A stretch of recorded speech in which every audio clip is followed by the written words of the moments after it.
Call me out, call me when I'm distant, always run your mouth, I don't wanna listen, you're on my case, Won't you stop with that look on your face, and I can't believe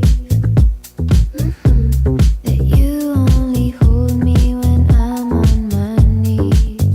Got me so tied up when you push my luck, but you wanted this to last for life. Got me so fed up when you talk too much, when your focus is all out of line, when we talk about everything that happened.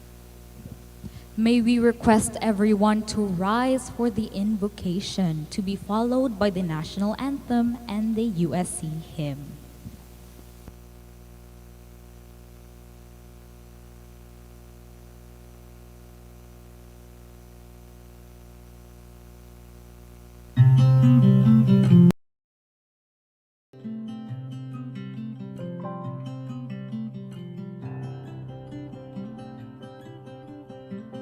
Another year's gone on by.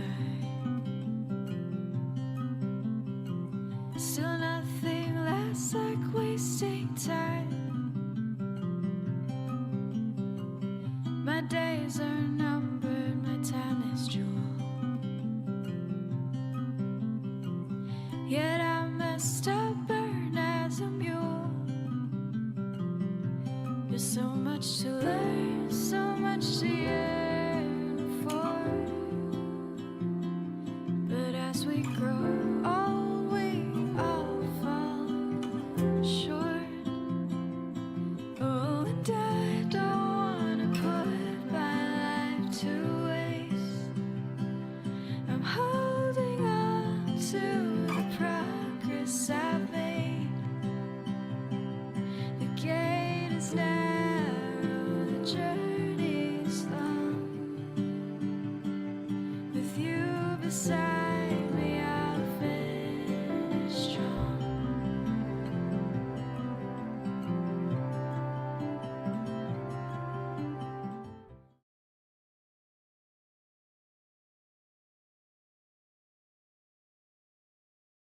Mga kababayan, ang pambansang awit ng Pilipinas.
To USC we sing,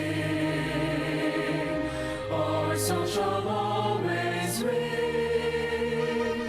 You have set the mind austere of our learning divine,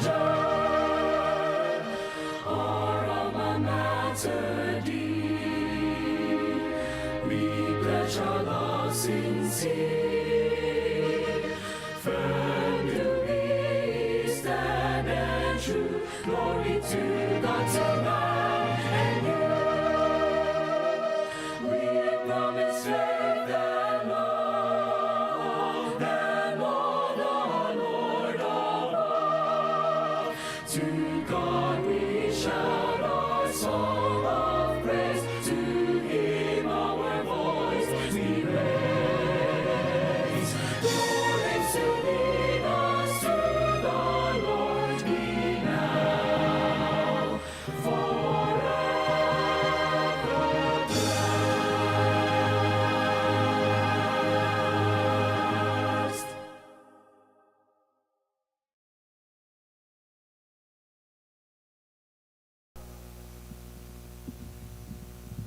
You may now be seated.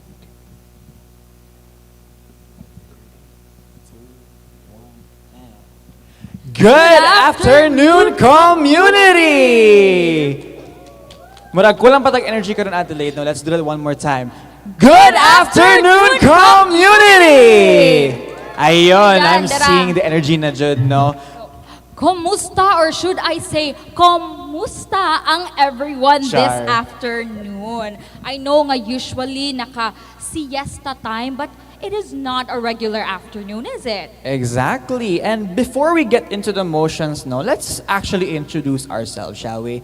Good day, good morning, everyone. This is your loud and proud host, Anthony Von Gadi. And I am Adelaide Anwizan, your host that's hard to find but impossible to forget. And welcome to COMM Fest 2026. Naalagay ito yung reaction. Lagi ba, mara nasa front audience, mara shout out aning Marlon bay, grabe kasi support niyo bay.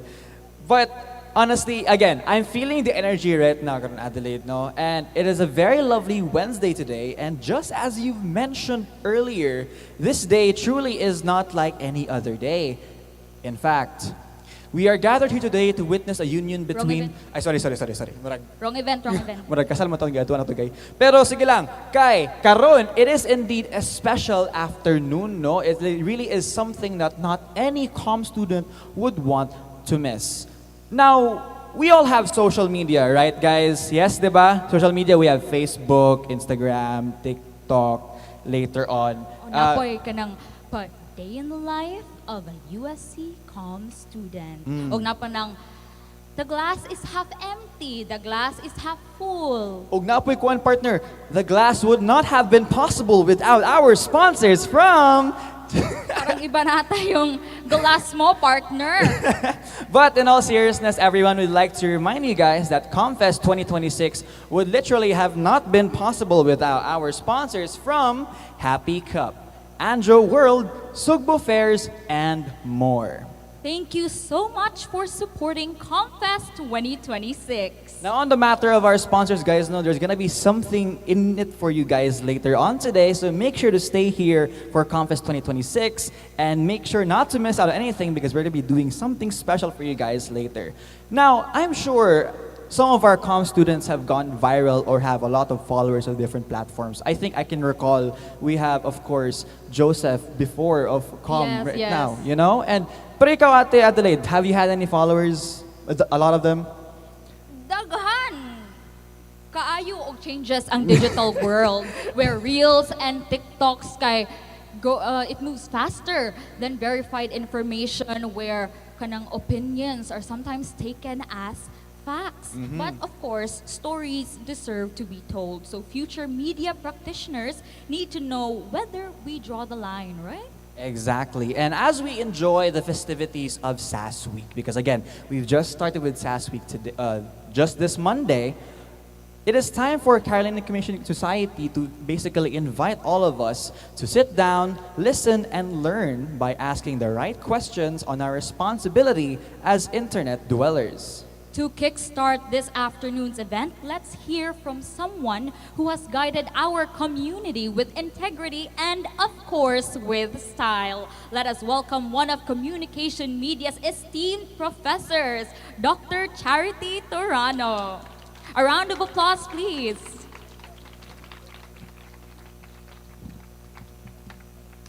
Thank you, Vaughn and Addie. Well, I love the with integrity and style. Okay, good afternoon, comm majors. It's good to gather here in SAFAD Theatre for this awaited event of yours.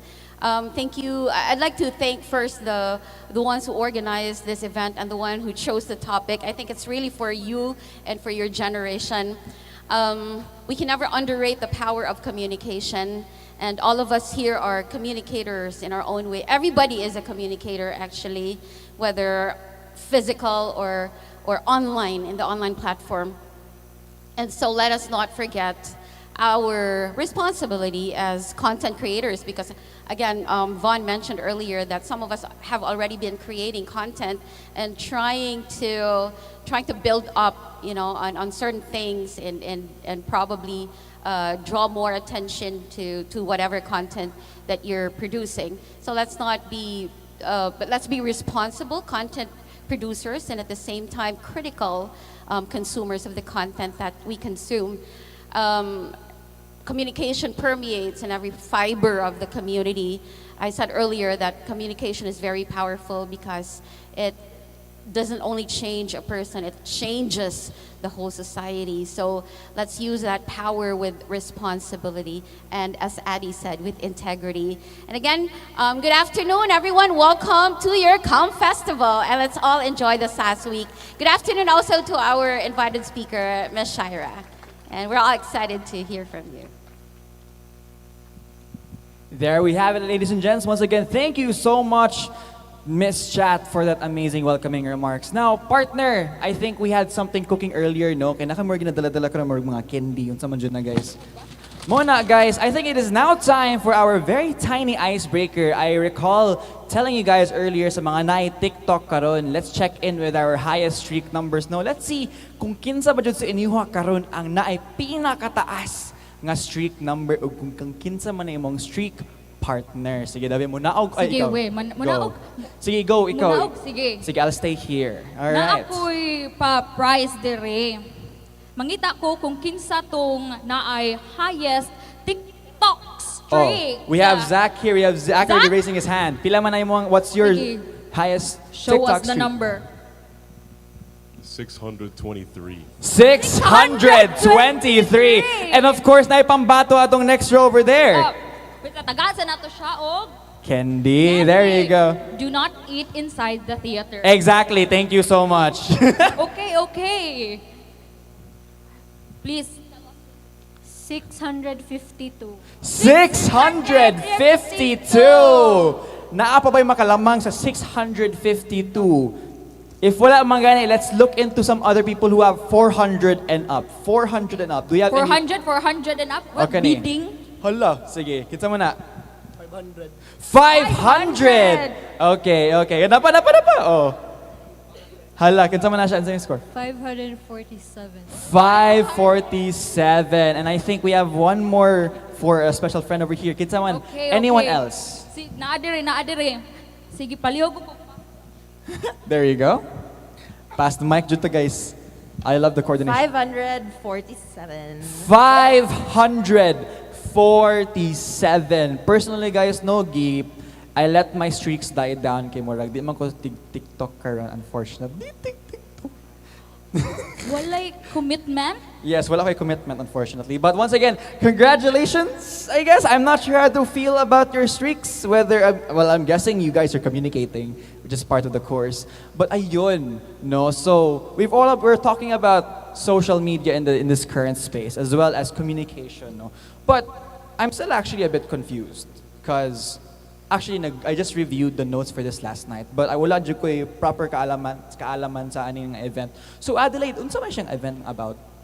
Well, ang atong event this morning, the COMM Fest Forum, is kanang from newsroom to news feed. Where do we draw the line between media practitioners and content creators? So it explores the differences between these two roles in today's media environment.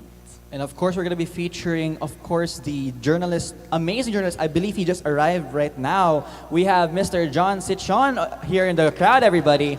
And our content creator, Ms. Shaira Imbong, here on the line as well. As we recognize that both journalists and content creators, guys, I remember this, both journalists and content creators have important roles with how information is created and shared. Not one is over the other. So keep that in mind, guys. And this forum highlights how media practitioners and content creators differ in their responsibilities and contributions in the current media space. They provide, they have equal importance in our media space. That's why it's important for us to know for this morning, this afternoon. And I think it's high time now that we introduce our first speaker for the day. First and foremost, our first speaker is a cum laude mass communication graduate from St. Teresa's College way back in 2019, with a background in print and broadcast media through the Freeman and DYLA. And since 2019, she has built her career with a strong eye for storytelling and digital, starting as a video editor and podcast editor. Wow. Eventually went freelance working with YouTube personalities for their branding and for a top luxury travel company in the Philippines. On top of this, she creates content that blends creativity with intention across TikTok and Instagram. With that being said, community, let us all welcome Miss Shaira Imbong. There we go. She's coming up the stage. Oh my gosh, I'm so nervous. Hello, good afternoon, everyone. Hello, how is the energy? Hello, hi guys. Hi, I'm shy. I'm Shaira, but I'm not shy because just like you, I was also the person sitting like sa chair and attending a talk like this. So it's like a full 360 for me because nga, I was also a mass comm student and my major was media communications.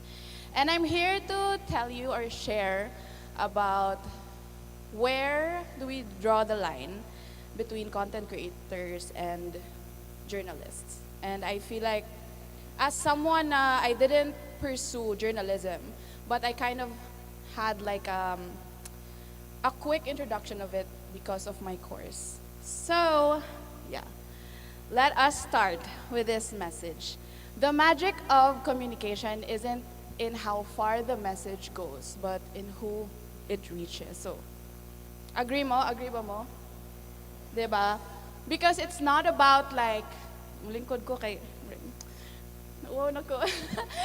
Because for me, personally, when you convey a message or when you content create or you kind of like spread information or basically the essence of mass comm is to provide information. So once you provide information, it's really not about the mass, like a wider range, but it's really who kind of resonates the message or who the message is for. Okay, so next, I also have my notes here, guys. I'm kind of nervous kasi it's my first time. Yes, next. So, mass communication started with traditional media, diba? Unsay mga kinsay first year diri? First year. Oh my gosh. How old are you guys? Ah, okay. Second year. Okay. Third year. Ooh, graduating, fourth year. Di ba 4 years naman, right? So, your major, I mean, wala mo major because sa akong school, I graduated in St. Teresa's College. So, we had media communication and corporate communication. So, my course was media communication. It was mainly focused on journalism, like writing and everything. So yours is just media lang. Okay, that's nice to know. But diba, sa mass comm, media communication, it starts with traditional media, diba? The first, I remember first year was the introduction of traditional media. So we have television, we have print, and we have radio. Kasi naka-experience na og ka ng internship here.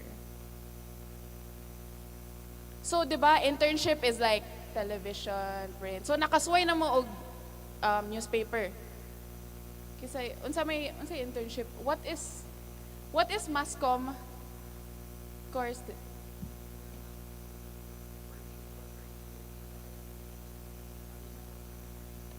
So you get to choose.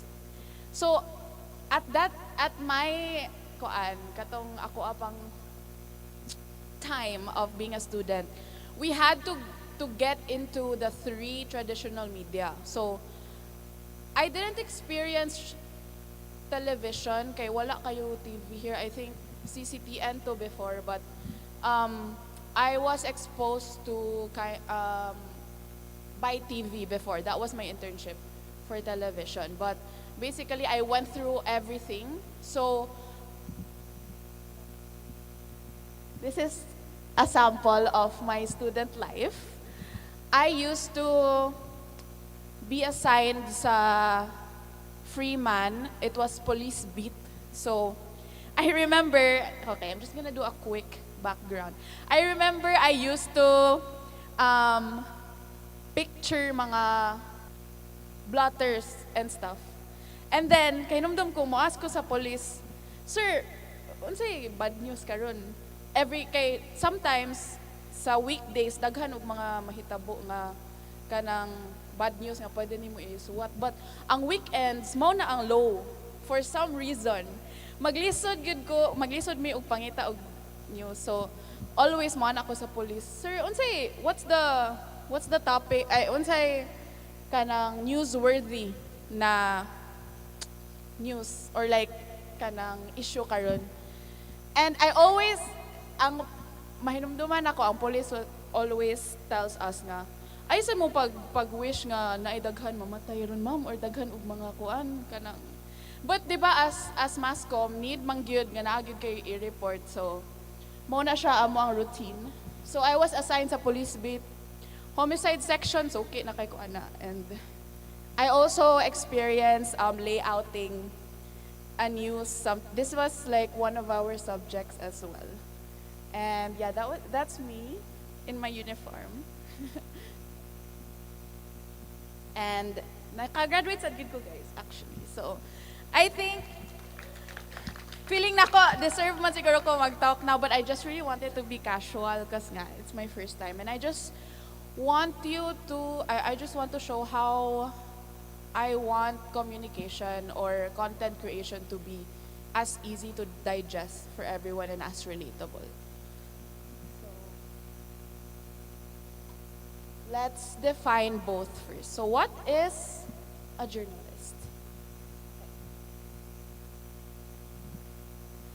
So they're professionally trained in media or journalism, probably also like have a degree or have, a certain experience to journalism. Works under news organizations or editorial systems, responsible for fact-checking and verification. This is very important.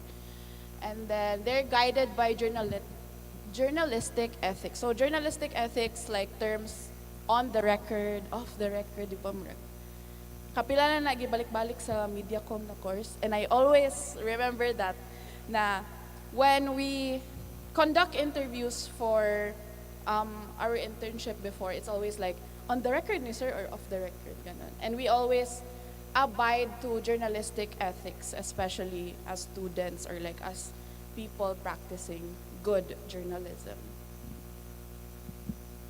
What is a content creator? So, kinsa man inyong mga favorite content creator here in the Philippines? Apart from me, charat. Kasi kinsa yung mga favorite? Unsa? Zik Abel. Malingaw ko niya. Kinsa pa?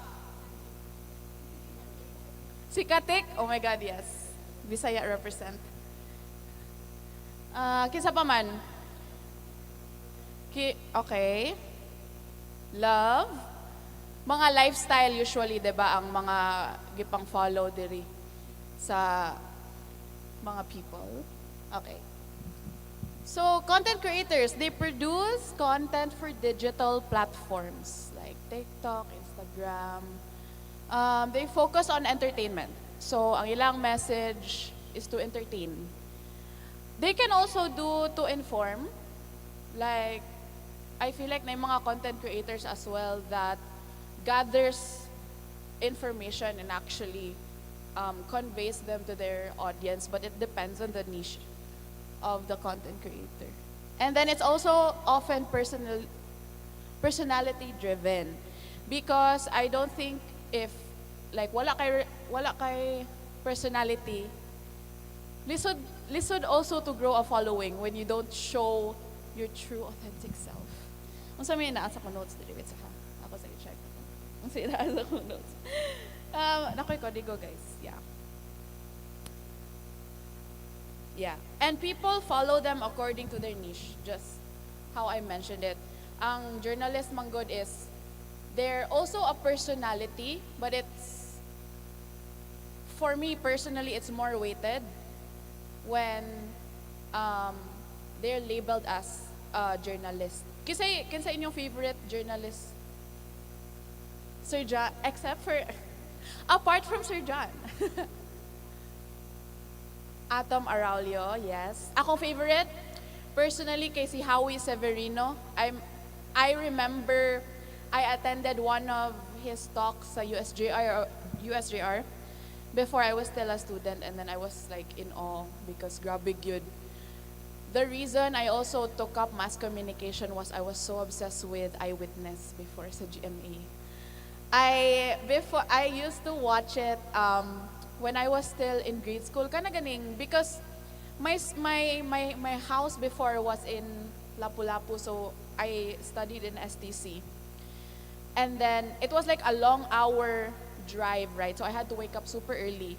And then when you on the TV, dili man siya kingkoy kay wala may cable sa una. So documentaries gyud per me ang mo come up. So that's why I was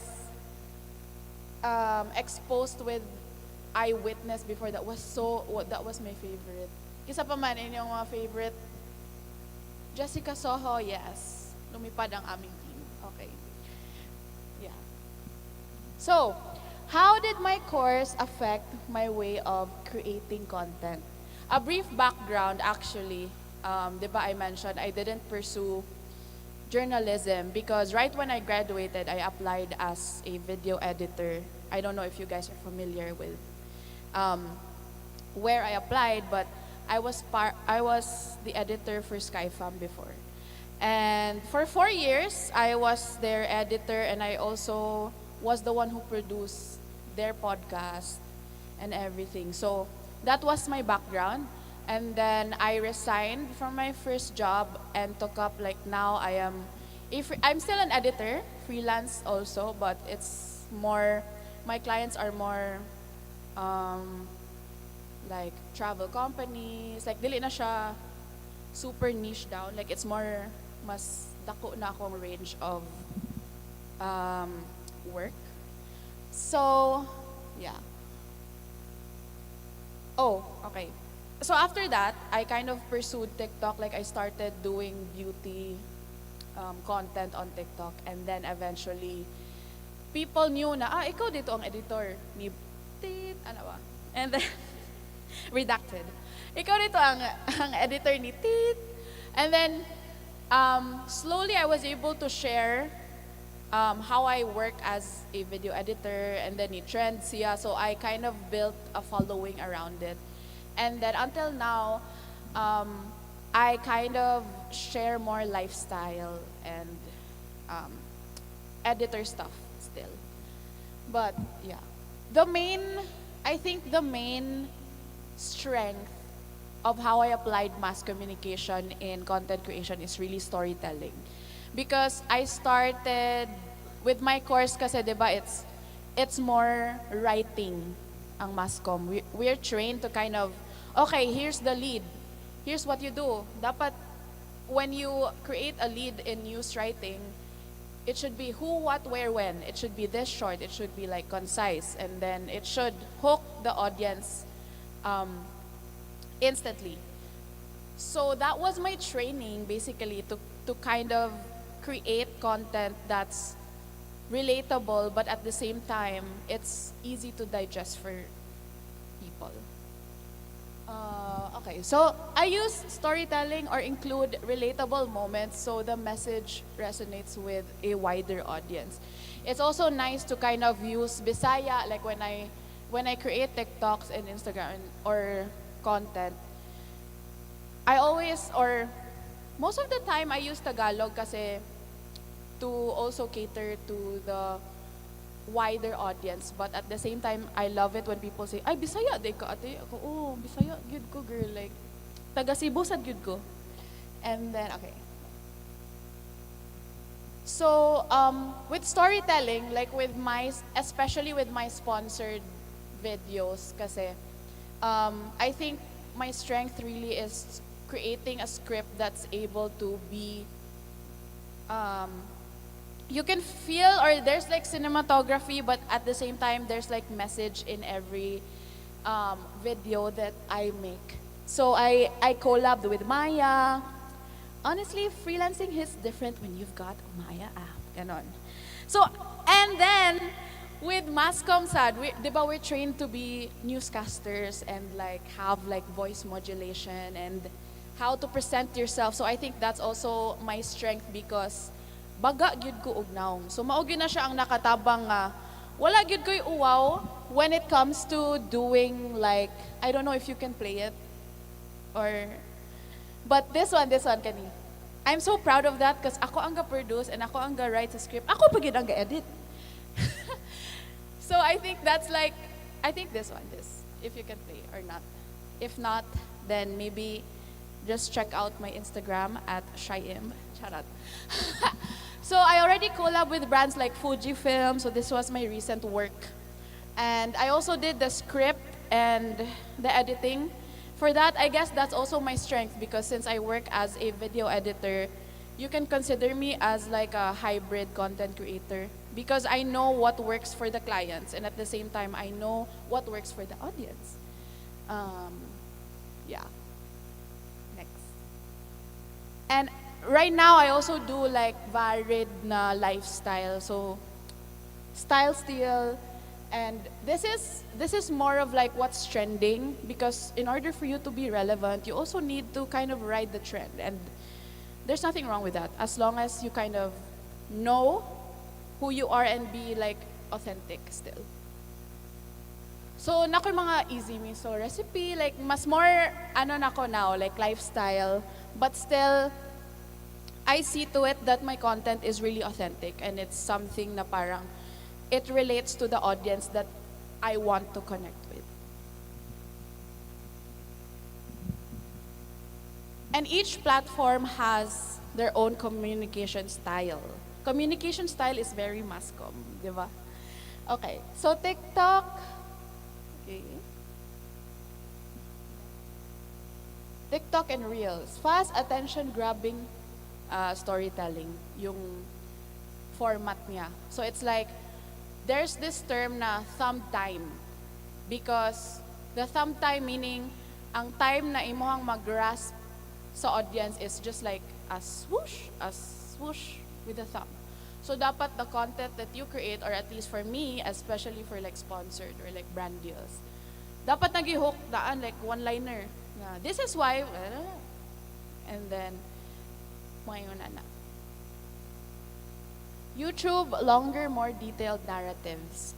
So YouTube is more long form, and it takes a lot of work as well to edit YouTube videos. As someone who's an editor for YouTube, it's more, but YouTube is more storytelling as well. Natural structure, it's a different structure.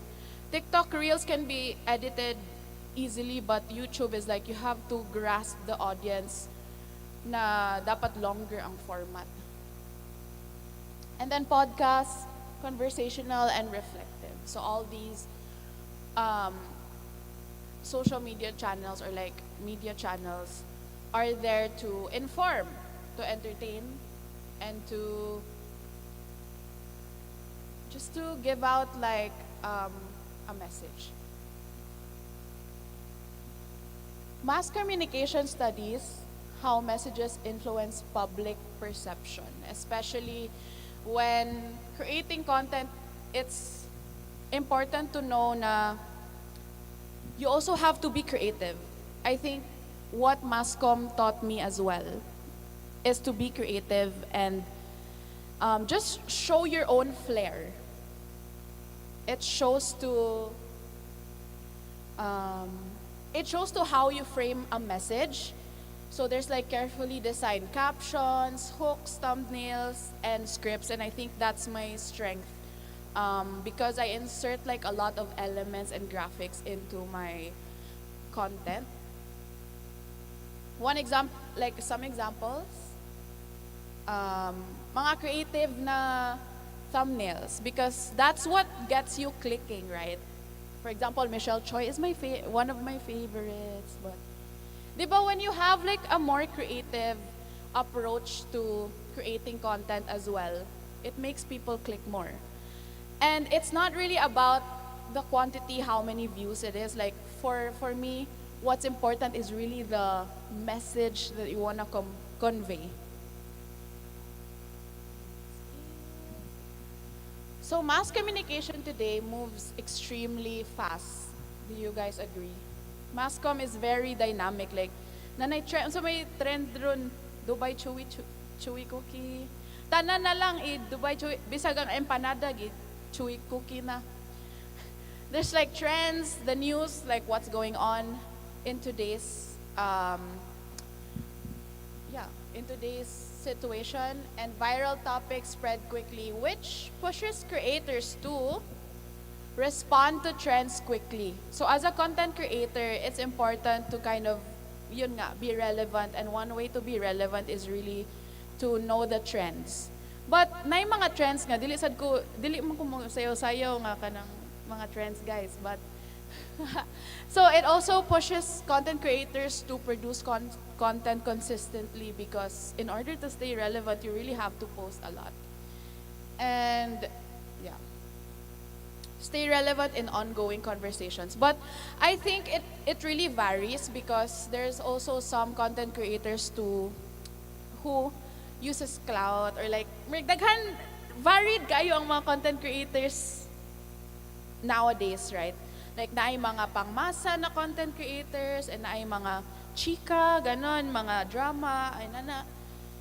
And nasad ko yung content creators that really like takes their time to create content and actually researches. So, going back to traditional mass communication, it's mostly one way as well.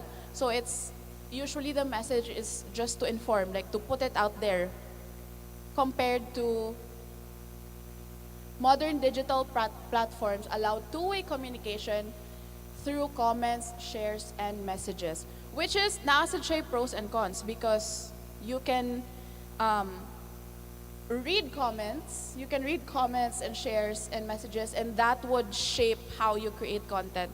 Sometimes ang con niya is because you read through, for example, negative comments, then you're discouraged to create content because you're like put into a box na oh, I read this Reddit thread about you, blah, blah, blah, blah, blah.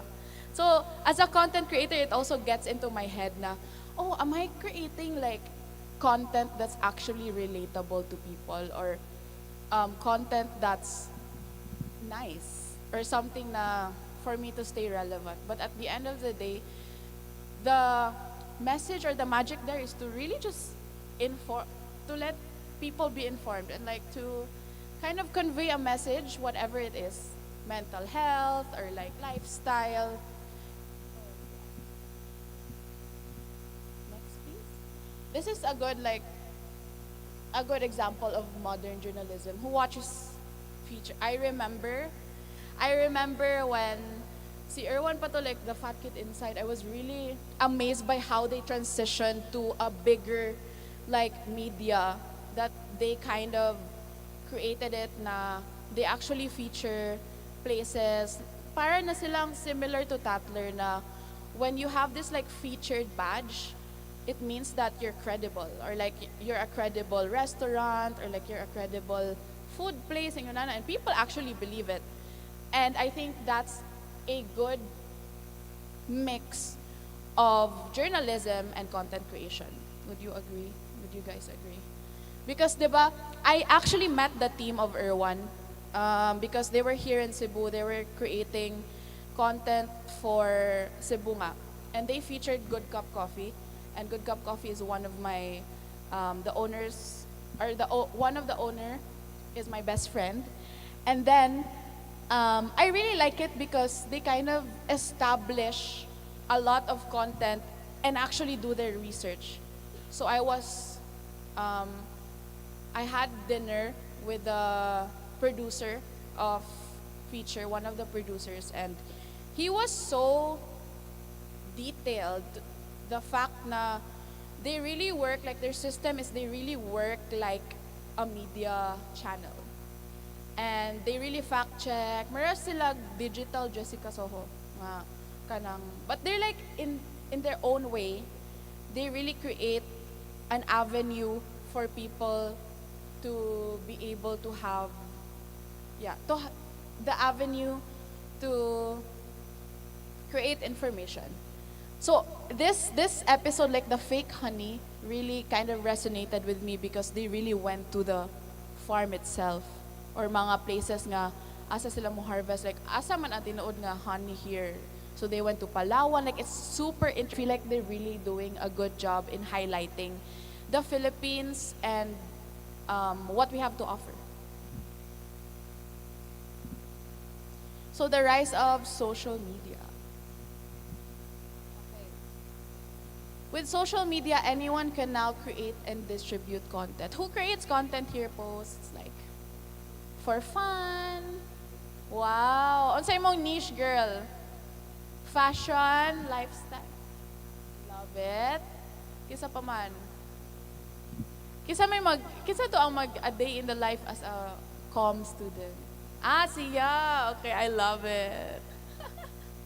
Don't be shy. That's like a pride. Like that should be your pride, and because not everyone can have the guts to actually put yourself out there and embrace the cringe. So na cringe sa gyud kay ko, pero you learn to kind of embrace it, especially if it pays the bill. Period. So there's growth of influencers and digital creators nowadays. But traditional journalism still plays a critical role in public information. And this is something that I really am in front of the line with, because with journalism, talaga, even if there's like rise of content creators and like them also posting information, it's really important to still believe in channels or newsworthy channels that follows fact-checking and verification. Example, Rappler, di ba? So where do we draw the line? This is the main essence of my presentation. There's ethical responsibility, fact-checking, and verification, transparency still, with journalism. So intent of the content as well. But the two roles can coexist. So content creation and journalism can coexist together. Content creation can be to entertain, and journalism could stay to be informed, but at the same time, journalism can have a side of entertainment. At the same time, content creation can have a side of information and like fact-checking and making sure that the content that you convey or the message that you convey is verified. Creators bring creativity and relatability. I believe in this because I feel like in the world today, we also need a bit of color and we also need a bit of creativity. And journalists provide credibility and verified information. And as someone nga mass comm who took up a degree in mass communication, I still have like a high regard to people who actually practice journalism. Because I believe that it's not easy to fall in charot. It's not easy to convey message and relay message like to the audience na, especially now na maraming connotations na, baka paid yung ganito, ganon.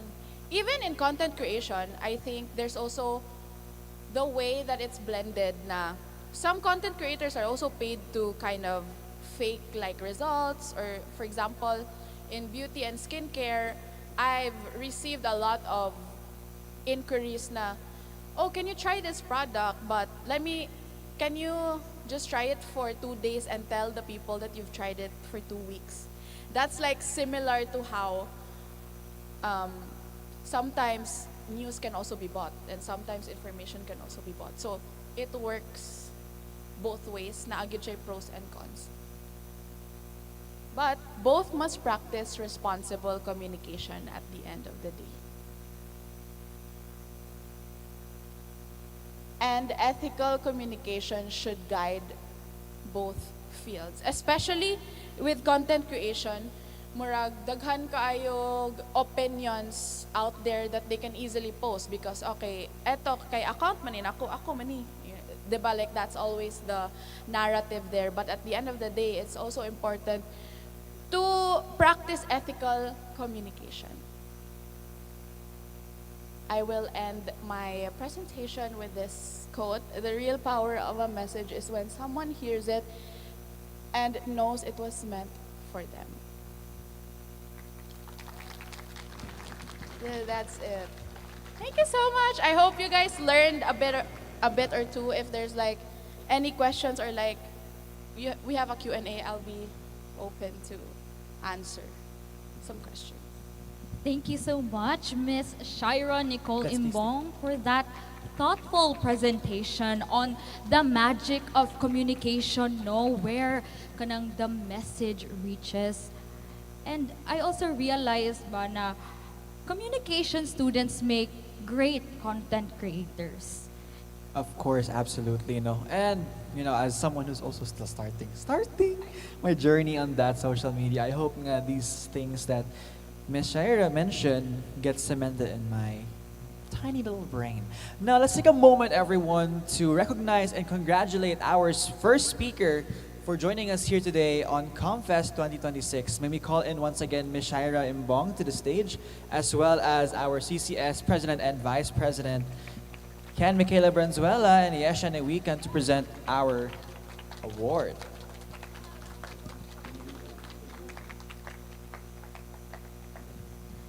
This certificate of appreciation is proudly presented to Ms. Shaira Nicole Imbong for greatly contributing valuable knowledge and insights as a distinguished speaker during the COMM Fest Forum from Newsroom to Newsfeed, held on the 11th of March 2026 at the SAFAD Theatre. There we go. Are you ready? Once again, everyone, a round of applause to Ms. Shaira Imbong. Wow. So that's the first aspect now with social media.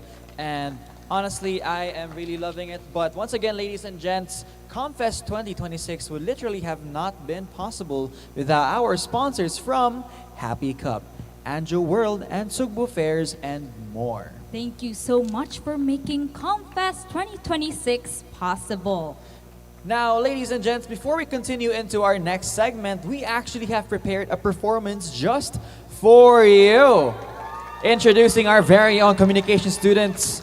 Ladies and gents, baddies alike, let's give it up for SAS. Wala, Kuya Wanta, kadali.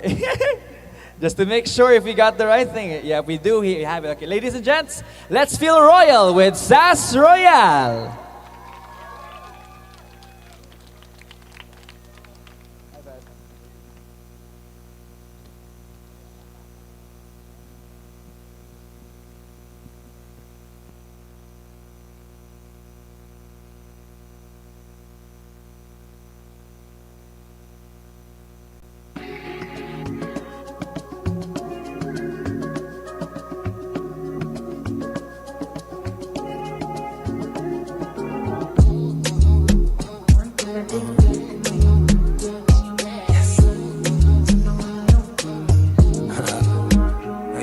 Sensational, yeah. What didn't I do for you, girl? And I know, and I know, and I know. Act up for you, love like a riddle, yeah. Give me the clues of the riddle. Oh, laugh just a little, yeah. Life's pretty sweet, can be bitchy. Tell me love her to the morning, nah, nah, nah. Love her to the nighttime, nah, nah, nah. I don't get nobody, yeah. If you give me body, I won't tell nobody, yeah. Valley girl, she West Coast. Now she want me pool skirt, so me pool skirt. Valley girl, she West Coast. You see, it's obvious, it's obvious. Sensational. Yeah.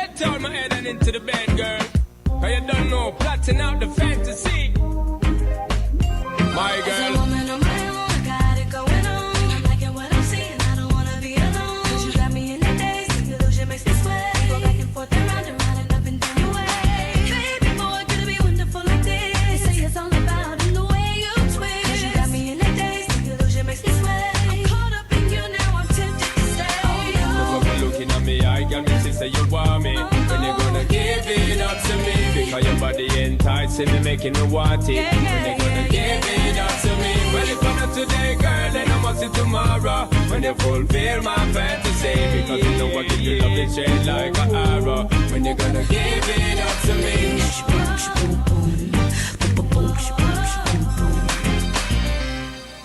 I can't wait till I get home so you can tear the cherry out. Turn the cherry out. Turn the cherry out. I can't wait till I get home so you can tear the cherry out. No more. I want you to turn the cherry out. Turn the cherry out. She don't wanna strip no more, don't wanna hit that pole. Hit my old plug, I get it in and go. Shot it, owe me something, better pay your toll. I live the spoon, I scrape the balls. Scrape the balls, scrape the balls. Like did you get the memo? She eat a rotary love. I'm popping hella Skittles, and I can solve your riddle. We'll smoke you like it's menthol. Do this crazy mental. A SWAT hood hero. Got Johnny Dang Ditto. She's a nipper. She's slobbing on a pillow. Got chicken wrapped in Nero. She's so gone and she can hear. She don't wanna strip no more. Don't wanna hit that pole. She don't wanna strip no more. She don't wanna strip no more.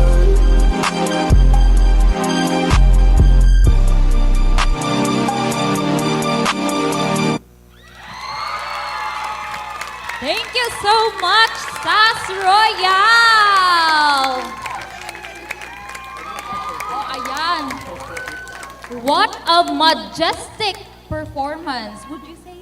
Exactly, I really agree. Once again, they've shown their, ipakita nila ilang gilas pag opening pa lang, and now they're here once again for COMM Fest. Thank you so much, Sas Royal, for attending COMM Fest 2026. Now, Adelaide, I think, someone, what's our next plan? Hello. Atong i-leave ang dancing sa professionals. Okay, so, pero I think, Von, our Yes. next speaker is ready to take the stage. So who will be our next speaker this afternoon? Of course, accuracy and service are our goals. So our first speaker pa lang this afternoon, rather our second speaker this afternoon, is someone nga nakita na ninyo sa inyong Facebook timelines maybe once, maybe twice, or maybe even many times. Siyempre, he's been active since 2019. He has reported on significant events including the COVID-19 pandemic, the aftermath of Typhoon Odette, and the 2022 elections. His work spans topics such as human rights, labor conditions, environmental issues, and cultural developments, showcasing a commitment to uncovering local and regional narratives. He graduated magna cum laude from the University of San Jose Recoletos with a degree in communications. He served as a University Student Council president while already working as a journalist. Grabe ang balance. Yes, and that's not all. In June 2024, he became the Cebu chairperson of the National Union of Journalists of the Philippines. Before this, he was the Secretary General of the NUJP Cebu chapter. He was also a recipient of the Aries Rufo Journalism Fellowship, which provides community journalists with training on in-depth and impactful reporting, as well as the Jaime Espina Clima Correspondence Fellowship, which aims to give space for climate and energy stories in Philippine communities. Amazing. So ladies, gents, communications, one and all, let us welcome Mr. John Sebastian Sitchon.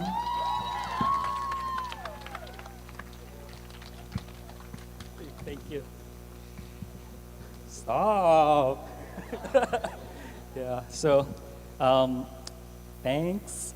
Thank you so much for inviting me. It was uy, si kuan man ini. What's up, Daryl? How you doing?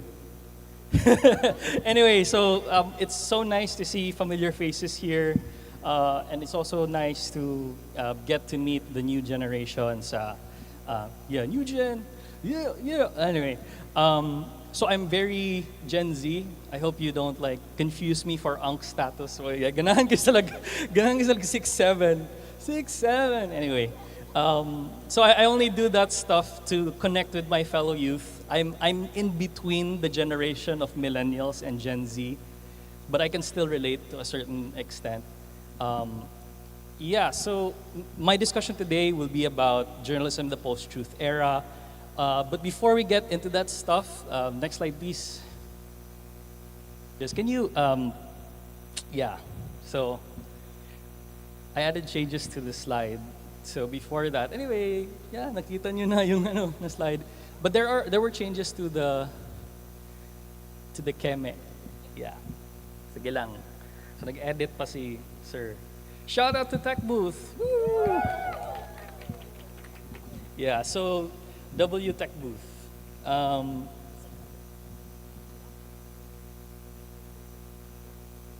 Yeah, pwede.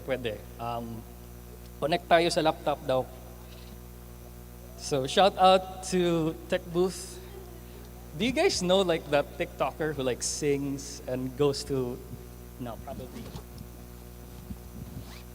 who like listens to stuff like he just sings.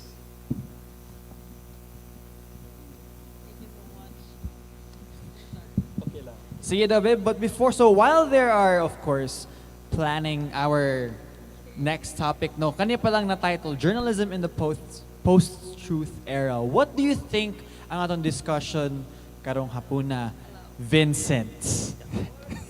Hi, Vincent. So I know you're very passionate with journalism, no? I believe you're also a member of the Environmental Journalists. I believe, is that correct? So what can you deduce and assume based pa lang from this title? I think the correct assumption to make here is that there's been a lot of information that we can have on our phones. I got like 5 social media apps on my phone on For rotation. real. So in that post-truth era, that means there's a lot of misinformation. So in this era, we have to make sure that we have the skill of discernment and making sure that we can define truth from non-truth in the post-truth era. Thank you. That's Exactly. tough. That's tough. You agree? Yeah, that's tough. Okay. Would you like? Would anyone else would like to assume on what our current topic would be? Again, it's journalism Yeah, you in can the post-truth era. Does this mean we are past the era of truthfulness and accuracy? Kana, I'm really wondering on how we feel about that. Howard, hey Howard. So, what's your thoughts on this era supposedly being post-truth era? I mean, it kind of is true that it is post-truth. I mean, as Evident Man said, the first speaker earlier, they said nga, some brands would say nga, oh, just say you use it for 2 weeks even though you use it for 2 days. Really, right now, it's more about the clicks, more about the views, more about the clickbait. So people are more than willing to lie just so they can get their agenda. And of course, with the advent of AI as well, it's so much easier to do that. Thank you so much for that very insightful explanation, no? And yeah, I kind of agree. Again, we are at a point that anything can be basically not true. To quote back from Vincent earlier, there's a lot of tendency for misinformation now, but there's also a lot of tendency for disinformation. Kailan mo ng hashtag Facebook lifestyle? Murag kana pa lang mismo. I've been seeing that a lot recently sa akong Facebook timeline. They're just like making up stories that I can't like. I'm almost too gullible enough to believe, but also I know that there's no source. So like, of course, my instincts come in as a communication student, and yeah. But once again, ladies and gents, let us welcome our speaker for this afternoon, Mr. John Sitchan. All I do is win. Okay. So parang, sorry. Shout out to my man, Kingston. Yan. In the post-truth era. Next slide, please. Why are men horrible? Why are men so horrible? Am I right? Why do we exist? We don't deserve to exist. Like, come on. I wake up every day with existential dread knowing that I wake up as a man. But yeah, you know, and this is pretty much in line with what's happening in society today. You guys know what happened with the whole Ann Curtis Bong Sun-tai situation, right? We saw the whole social media storm, yes? We saw all of the DDS trolls saying, oh, why women are doing this for their thing. Why does Ann Curtis dress up for men? Look, says who? Well, definitely DDS people. But you know, these are the things you see on social media very often, and the power dynamics that you have between, for men and women are very much different. You see how so much of society really just doubles down and pummels women on social media for just posting whatever they want, the food that they eat, the way that they dress, the way that they look, stuff like that. But when a man posts something about going to the gym, it's all a bunch of thirst traps, and then they don't get shamed for that. In fact, it's like, oh, nice one, bro, but no homo. Why no homo? Why does it have to, like, why should there be a disclaimer? Why can't I be homo for my bro dudes, right? Yeah, for my single dogs or stuff like that. But sincerely, why are men so horrible, you know? So next slide, please. What are you tired of hearing as a woman in 2026? 2026 na. But still, we're still shaming, we're still body shaming women. We're still telling women what they should be doing. We're still telling women how they should dress, act, or even react to situations where they're being, virtually assaulted on social media. It's to this extent that we as journalists and of course members of the community, civil society groups are very much concerned and want to reach out to you and ask you for your opinions about it. Quiet! Honestly, nalingaw ko sa iyang kanang gamay nga, kanang like tab, energy. Yeah, quiet. So it's like, yeah, why are we still telling people to be quiet? Why are we still telling women to be quiet? But you know, for this session, it's fine if you guys are chatting with each other. It means you're discussing the matter at hand. For men, just keep quiet. Try it for once. Like, shut up. You know, why don't men just, you know? As for women, please, you know, feel free to talk. Banter with me. Say anything out loud. Let us know your thoughts. You deserve to be heard. So yeah, let us know how you think, feel. You can scan so that you can join us on the Rappler app. There you'll be joined by the likes of Maria Ressa, our investigative journalist, Lian Buwan, Pia Ranada, of course, our Malacanang reporter before who was heckled by Duterte, and so many others. In Rappler, we're a women-led journalism outfit. All of our, our editorial board consists, I would say 90% women.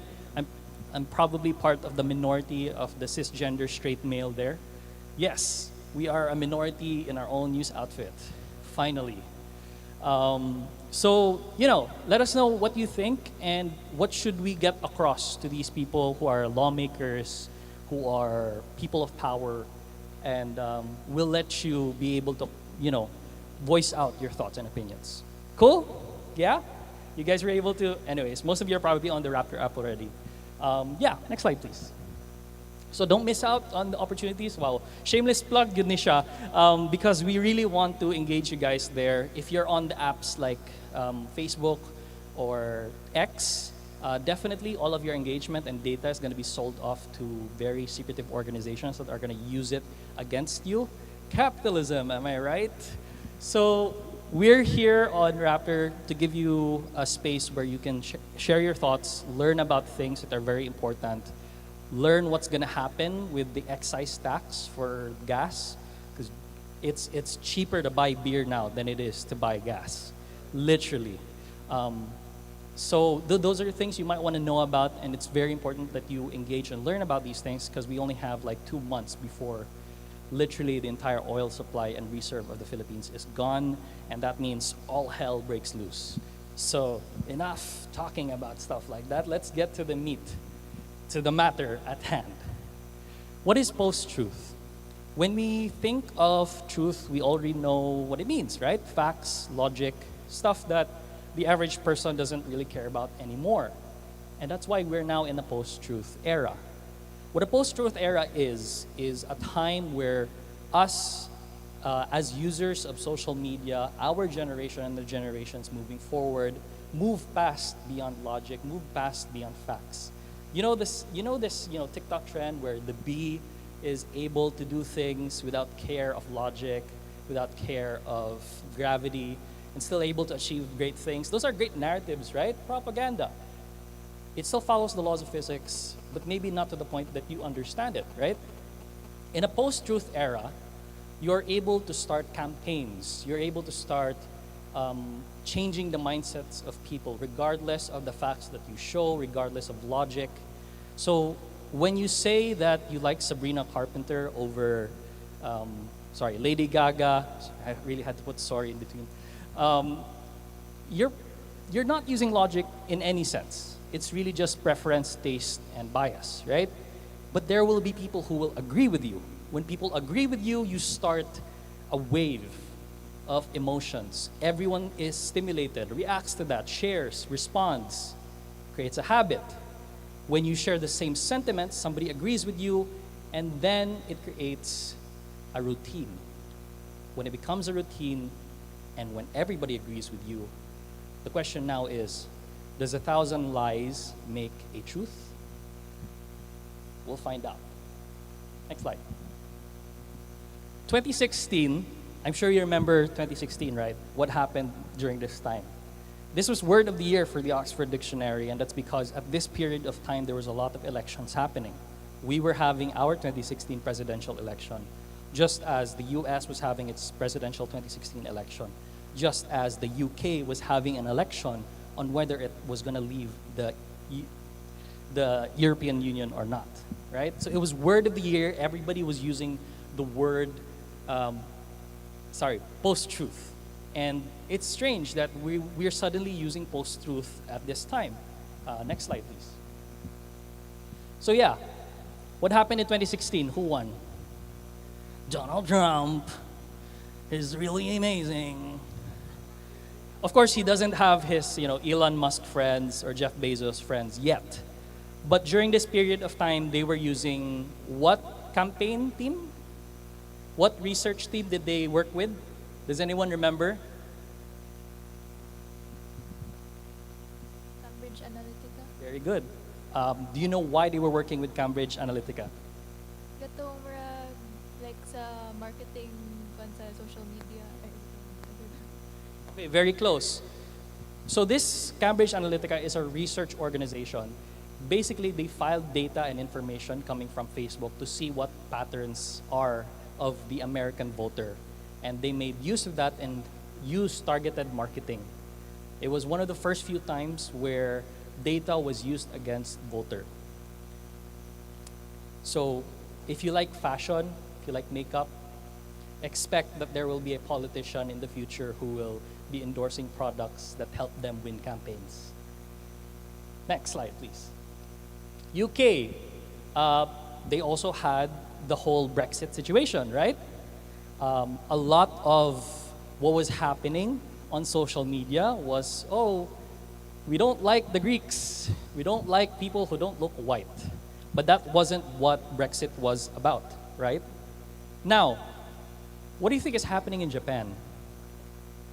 With their right-leaning na prime minister, with their opinions about immigration. What are you seeing on X, on Facebook? Sentiments that are being repeated using AI videos. The sentiments usually revolve around, we don't like immigration because Indians bring in really bad smell, they bring in really bad habits, stuff like that, right? Which is wrong, because that's not what's really happening with immigration in Japan, but that's how it's being run. So facts aren't being used, but emotions are. To garner a response, to support a campaign, to make you vote in a singular way, right? You're being trained. There's an agenda being set. And how do you respond? Next slide, please. Ah, yeah. Oh my God, I hate drugs. Anyways, oh, do you guys know it's his 1 year anniversary? Yeah, yeah, yeah. 1 year. If he does return, he returns in an. Okay. Anyway. Next slide, please. So there is now a deprioritization of facts, logic, of anything that is very important when it comes to voting in a democratic world. When you choose between product A or product B, do you choose between product A, product B because of cosmetics? Let me ask the dudes. When you buy a Valorant skin for a gun, what are the what's your decision-making calculus? It looks cool. How do you know it looks cool? Spinny. It spins. So the basis for buying a Valorant cosmetic is whether or not there's a spinning animation for the knife, am I right? Yeah. Okay. What about when it comes to books? Okay. How do you choose between in the series of the Heated Rivalry books? Which ones do you buy first? Because they happen anytime, diba? Or for example, the Bridgerton books. Which ones do you buy first? I personally like the whole series overall, so I always start with the first book. Okay. If there was no because the books do the books follow a chronological order? Not necessarily, right? They do? Not necessarily. Yeah. So you buy it based on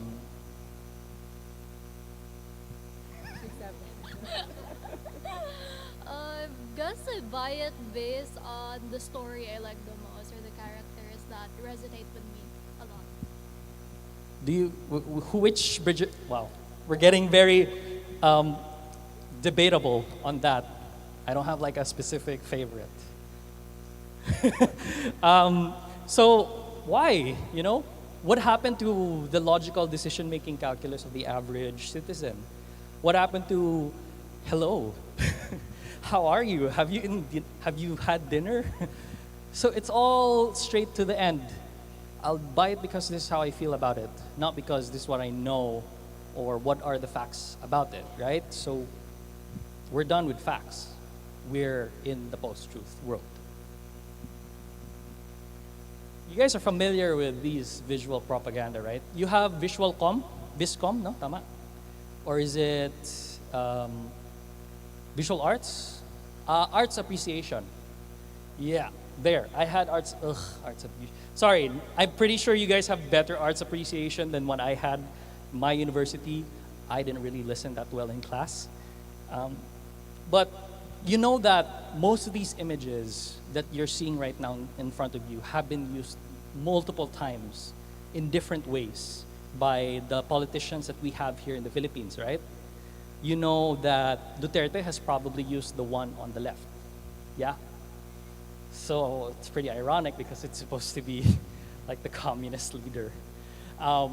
In the center, blue and red, because there are blue and red states in the US, which means there are Republicans and Democrats, two sides of the same coin. And there are people who are politicians who will try to make you think that they're both progressive and conservative at the same time, right? There are politicians who are like that, who go to church, pray to God, but then when they go out, they show images of beer, smoking, like they're the average citizen, just to approach the masses much more comfortably. So those are the ways that people are able to show that they're relatable, to match with your needs and your wants. The last one is, of course, targeted towards the female population, the women, right? And the idea is, oh, we're breaking gender stereotypes, we're breaking barriers, uplifting you, but also affirming that you definitely are being oppressed and that you are trying to break the glass ceiling, right? So there's affirmation. In the first part, there's identity. In the second part, there's representation. The third part is affirmation. That will all relate very soon as to how social media works now. So, next slide. Yeah, lizard guy. Mark Zuckerberg, owner of what company? Meta. Wow, you guys do your research. How many users of Meta? Secret. Next slide. Yeah, we know this guy. We know he's not really that fun. He's like, yeah, wait. We're not gonna do that here. Okay, next slide. And they're not entirely up to the task of humanitarian work, which is making sure that you guys are safe from misinformation and from, attacks against gender and sex. So right now, Meta has stopped cooperating with fact checkers. That's us, the journalists. They've completely stopped partnerships with trying to do fact checks. So it's only the journalists. It's only the journalists right now that are making double the effort to fact check. Elon Musk's, how many times has a woman been sexually abused virtually using Grok AI? We're in the billions now, and we're wasting water while we're doing it. Do you guys know how water is wasted because of AI, right? Yeah, so like they put it for cooling fans, and then the water gets put into the sea where the waste and the methane gets mixed. Anyway, so yeah, that's what's happening right now, and it's really bad because these are the people who are expected to keep humanitarian values in the platforms that they're trying to make you use. All right. What about social media use in the Philippines? Just how many people are there using right now? We're at 78% of the entire population, which is 116 million people. 90.8 million people use Facebook. They're mostly concentrated, of course, in Luzon and in Central Visayas and Cebu. But you get the gist. There's a whole lot of people using Facebook right now, not just to do transactions, but to open businesses. It's crazy how at this day and age, if you open a business, you have to have a Facebook page. Unless, of course, it's a sari-sari store. But even then, sari-sari stores now have their own Facebook pages and geolocation, which is very, very crazy. Next slide. So yeah, that's how much. 90.8 million on Facebook, 9.29 on Twitter. So not that much on Twitter if you're doing campaigns. 62.3 on TikTok, 22.9 on Instagram, 62.3 for TikTok, which came out when? 2019, during the COVID-19, before the COVID-19 pandemic.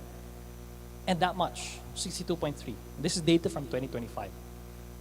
That's how fast engagement grows when people are able to create content, when they're being allowed to make content, and when there's ease of access to earn from the content that they produce. Pay-per-view used to be a privilege that news outlets and media organizations used to be able to enjoy. Now everyone can enjoy pay-per-view. So the habit formation happens very differently for everyone. It follows a trigger, cue, a routine, the behavior, and reward. The basic psyche and basic psychology, right? So, first slide. The trigger. You see something you like on Facebook. Have you ever looked for a Gundam that you really like? Or if not okay, what's more relatable? A makeup kit? See, this is me pandering to the female population. What do you guys look for on Marketplace? Smisky.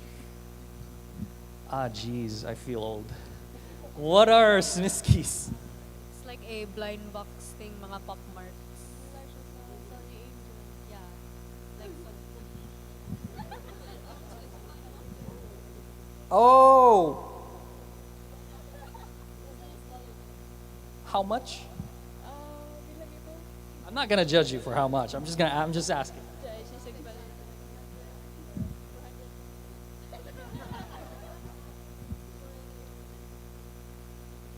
Shout out Smisky. Respect. Okay? Respect. So yeah, trigger. You see it, you think it's cute, right? Stimulus. Next slide. You bought it. Did you post it on Facebook? Social media? My day? So you did. Have you guys done the same? Oh, yeah. Okay, so that's your routine. What's the final? The reward. It feels good when you get the heart reacts, right?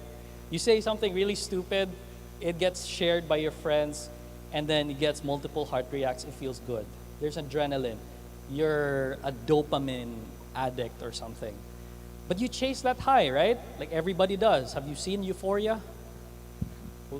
I mean, not in that way, but like, parang, you know that it's there. There's the trigger, the ones on the phone. The routine is when you see other people doing it, you want to participate, and then it becomes a cycle. You do it. But it becomes rewarding because there's reactions. People affirm you. So there's identity, there's representation, and then there's the reward or affirmation. So, yeah, like I said, these are basically the habits that you've formed over time. Next slide, please. You do it with your friends. You do it with people who you also relate to. You start Facebook groups, you start clubs, or you just start a friend group. Next slide. Until eventually you start seeing that it's a niche. People like listening to these sorts of discussions.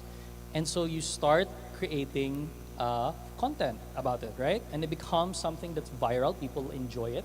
So now, access is so easy.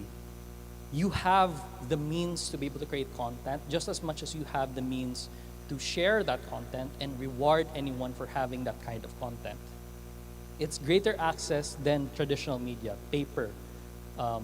It's better than the television. It's better than the radio. What do I mean by this? In 2025, a second-hand iPhone 11 costs around 12,000 and 18,000 pesos. That's more, you can get the more affordable ones at around 5,000 to 8,000. There's even 2,000 peso phones right now, kanang kinawat. But, you know, those are phones na pwede na nato ma-purchase at this point, right? And if you're working part-time jobs, how much more? It's easier. Next slide. Compare that to print. For 750, I can get 30 issues of Philippine Daily Inquirer for a month. For 9,075 pesos, I can get a year's worth of PDI newspapers. Am I more rewarded if I spend my money on a second-hand phone or on 9,075 pesos for PDI? Let's weigh. Next slide. So what are you spending? Where are you spending your money? Where are you gonna save more? And where are you getting the most benefit? Let's ask the people at the back. Yo. So si Sir, kasi parang galit siya eh. Well, I usually just spend money on like mostly groceries or anything that I think, because I'm the eldest in my family. Yeah. I save more. Well, I just save whatever I can because my allowance is kind of limited and I can't really afford to ask for more allowance. Okay, pero if you had the money, if you had 9,000 pesos, would you buy the second-hand phone or would you buy the 9,000? And those are the only two options you have. I'd say logically speaking, I get a second-hand phone. And why would you get the second-hand phone? Because let's face it, the newspaper is, you read it and then probably it gets stored away for a bit and maybe it gets used as like something to burn or to wrap with, and then with the phone, of course you already got a lot of gadgets which you can be able to access, and it's also like a communicating device. And basically when you run out of when you run the newspaper subscription out, it's basically paperweight at that point. So, see, you accounted for the uses and the function. Both are likely to expire anyway, but one expires at a later date. But, you know, after using a paper, I mean, the newspaper, it's done. That's it. There's nothing else that we can use it for, right? Because you've read the whole thing, it's done. But, which is more likely to help you in an election? One that has a lot of information that's not properly vetted by journalists, or the other that has a lot of information that's properly vetted by journalists? It's a whole year's worth. If you're doing research, for example, for a school paper, there's so much information online, but how do you know you're getting the right one? A lot of the people on the news outfits have their names written on the papers. So it becomes easier for you, right, to determine. In a year's worth of paper, you're able to make better decisions. Where am I gonna put my stocks? Or where am I going to, sorry, by stocks, I mean, where am I gonna buy, not Dogecoin, no, definitely not. But where will I buy business stocks? Not in the PSEI, but internationally, because there's international use. As opposed to me allowing the AI of Gemini to make decisions, which is not all the time going to be correct, right? So those are the things that we also have to consider. At the end of the day, we're still at the whim of the information available at present. And not all information that becomes easily available is properly vetted and properly triangulated. Some of them are just placed in out of nowhere from thin air. And that's why you have research paper that tells people COVID-19 the COVID-19 vaccines cause autism, and people actually believe that because it's on the internet, but not properly vetted. But anyway, so those are the times, right, when decision making is affected, but our decision is primarily practical in nature. Mupili kita syempre og phone because magamit man nato for other means, and we live in a third world country. A lot of us come from impoverished communities. Some of us that don't are still living in a third world country where the gas is always increasing, the price of rice is always increasing. So a lot of our needs are very economic. But anyways, you determine based on those practical metrics. Next slide. So there's people like us, Rappler, PDI, and ABS-CBN. We are now all going online because we want to reach you and we want to reach this new generation of audiences. Next slide. So what we try to do is we meet in the middle. There's you in the central circle, the existing audience, and then there's the total market. The people that use us are all in the obtainable market. The people who are already using us are already in the existing audience. So what we try to do is compromise. We know that not all of you are going to like paper, are going to like television, or going to like radio. So many of us have started doing video reels, video reports. You've seen me do those pa-cute videos that I've been doing. But so many of those videos are actually reaching audiences my age. And I'm able to convey what's happening on issues that you normally wouldn't care about that much, right? Next slide. So many of us are doing the same, just different. Diba? Si Iya, sobrang ganda ni Iya, no? Rappler, she's explaining how BARM is handling their elections. There's Inquirer. I'm not sure. Anyway, they're trying to reach a different audience with their memes. ABS-CBN is, of course, bringing the old style reporting to a newer audience. So different approaches. But at the end of the day, we're trying to reach you in the middle. Our approaches are just different. There's me. And when you see me on field, that's all I'm carrying, actually. Tripod, my phone, this is what I bring all the time. My cute, delectable chart. Me, my glasses, that's it. That's all I bring when I'm reporting or when I'm trying to do an interview. And of course, my wireless mic. A lot of you guys can now purchase wireless mics everywhere, diba? 700 pesos, I think, sa Ayala. Yes. what's that called gani kanang market sa Ayala, which is kanang any the maze. So the maze anik-anik daghan ka na diha na itag 700 pesos nga boya mic. Diba? So like sharing the tricks of the trade. Yeah. Pero I'm sure in your classes you will be asked to do that, and eventually you will need to invest in one. From your first year to fourth year, definitely namoy vlog reporting sa inyong classes. So just helping you guys out. The tripods are more mahal. They're 1,250. Bugat. But hey, I mean, come on. If you guys have like get birthday gifts or work part-time jobs, you can pay it off. You have phones naman, so that's fine. But generally, what I'm trying to say is, you now have access to these things. It's easier for you to create content now. Okay, next slide. So now Sunstar and CDN are doing the same thing. They're also trying to reach you from where they are. Next slide. Sunstar, which used to just do newspaper, now has a following of 2.9 million followers. And they started in 2000. That's when they started opening into social media. Next slide. CBN, 3.1 million followers, but they started 2018. That's when they got to that peak. They knew that going full digital and investing all of their resources to this digital network will help them reach you more, and it will pay back very nicely for them. And as it turns out, it did ROI very well. They're also earning through very different monetization methods. You guys are familiar with the video monetizations? Yes?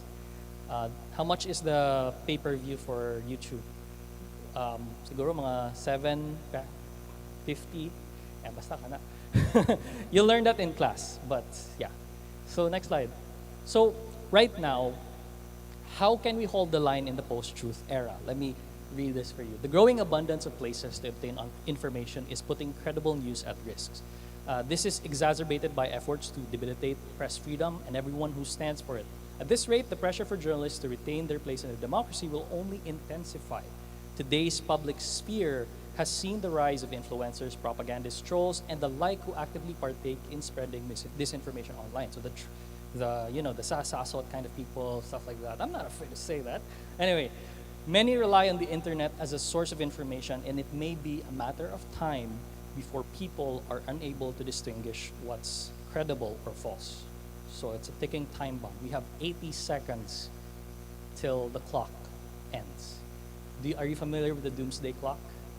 Yeah, sucks. Next slide. So very quickly lang, yeah, Max. You guys know Max? Wow. The guy was my, for a brief time, he was my mentor. So we've been working together in several projects, Pogos, Scam Hubs in Cebu. Siya akong kuyog whenever we're investigating. Yeah. Anyway, next slide please. He's the guy who termed this, journalist creators in Cebu. He interviewed two Cebuano journalists, Leo Lastimosa, Jason Monteclar, who reveal that audiences like summarized yet nuanced discussions. What does summarized yet nuanced mean? It means that you have compressed discussions, but with analysis coming from individuals who present themselves as the newsfluencers, the journalist creators. Next slide. So Monteclar and Lastimosa are examples of journalists becoming content creators. This shift is described by Rosental Alves, founder of Knight Center of Journalism in the Americas, as a move from the era of mass media to an era of a mass of media. So now, from institutional media to eye-centric media, me, I'm the one you're looking at, and I'm the one who's going to tell you what's happening right now, right? So every single person has that opportunity to be an eye-centered media. And with that comes great responsibilities, but also greater risks. Next slide. What does that mean for us, right? For us who are participating as journalist creators, for us journalists who are trying to meet you in the middle. In a separate interviews, Monteclar and Lastimosa said the threat of libel was a top concern. Media associations often just look after traditional journalists formerly employed in newsrooms. It means that when you are an eye-centered media, you will not be garnering the same protections that those journalists get from their newsrooms. If I am part of a newsroom, and I say something that offends a public official, they didn't like my report even though it's true, they'll probably sue me, bring me to court. Fortunately, I work with the newsroom who's willing to give me legal assistance, give me lawyers, give me funding for a safe house, so that nobody shoots me in broad daylight. Are you guys? So anyway, I wrote about Ruina Garma, who was the police during the drug war in Cebu City that ended up killing a lot of people. And I wrote about her house being in the uphill outskirts of Cebu, and her house ended up being on the central Cebu protected landscape. Giadto na ko ayang balay, gitanaw na ko. Oh my God, her house is in a no-build zone. And we're talking about the police officer who implicated Duterte, who confessed to lawmakers that yes, there was a quota in the drug war. That's the kind of person who could possibly kill me in daylight. But I have safety nets with the newsroom. If it was someone else who didn't have the same safety nets that I have, completely different scenario could happen to them. What does that mean? It means we're needed now more than ever. Newsrooms are not just newsrooms because they provide safety nets. They are communities that work together to ensure that people can still speak truth to power, that we can still defend press freedom if we work together. And that's why newsrooms still matter in present day. Our job is to make sure you guys are very much informed when the time comes you need to vote. But our job also means we need to keep our members safe. Right now, there's at least 200 journalists that have died since 1986. That's after the declaration of martial law. And the number just continues to rise. We've heard of Frenchie May Cumpio, who was writing about human rights work in Eastern Visayas, how the state did not like her work recording the human rights abuses of the military. And she was filed a case for terrorism financing. It has been 7 years since she's still in detention. So, we're needed now more than ever to collaborate, to work with our communities to make sure that you grow into responsible fact checkers and critical audiences. So, additional burdens, the editor makes sure that we're properly vetted when we say something. So recently, Maria Ressa, of course, she has a cyber libel case, but the Office of the Solicitor General recommended to the Supreme Court to acquit her or to dismiss the cyber libel case against her and Reynaldo Reyes, who's one of our researchers. Organizational support. The people helping Maria Ressa are, of course, members of the National Union of Journalists of the Philippines, National Union of People's Lawyers. So there are existing communities protecting and defending press freedom. Adherence to ethics, we are paid to follow to ethics, to practice the do no harm principle, to make sure we don't interview minors without their parents, to make sure we interview proper sources, to vet our sources. Otherwise, we would be causing a huge imbalance in information. Lastly, capacity of trust. It's our job to make sure that you trust us and that we can trust you as our sources. Because at the very end of the day, the only way to protect democracy is if you have trust within a community. So, very long slide, but let's just run through. What challenges do we face? See, next slide. So, yeah, next slide. Financial instability. The survey, the NUJP says that more than 200 colleagues in Manila have at least 44% of the respondents say that they don't even receive a compensation of 15,000 pesos. That's below minimum wage. Many of them are working freelance. Next. How do we keep holding the line now? What's our job? Our journalism has to have purpose. Next slide. Stories must set the agenda.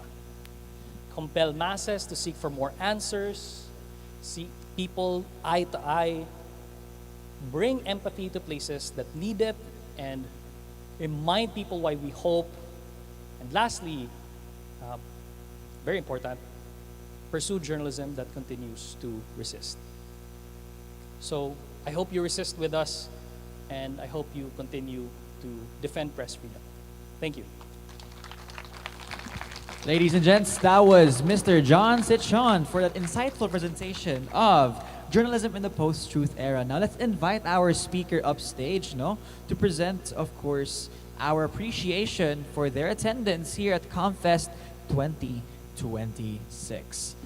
As I read, we present the certificate to Mr. John Sitchon for greatly contributing valuable knowledge and insights as a distinguished speaker during the COMM Fest Forum from Newsroom to Newsfeed held on 11th March 2026 at the SAFAD Theatre. There you go. Laban.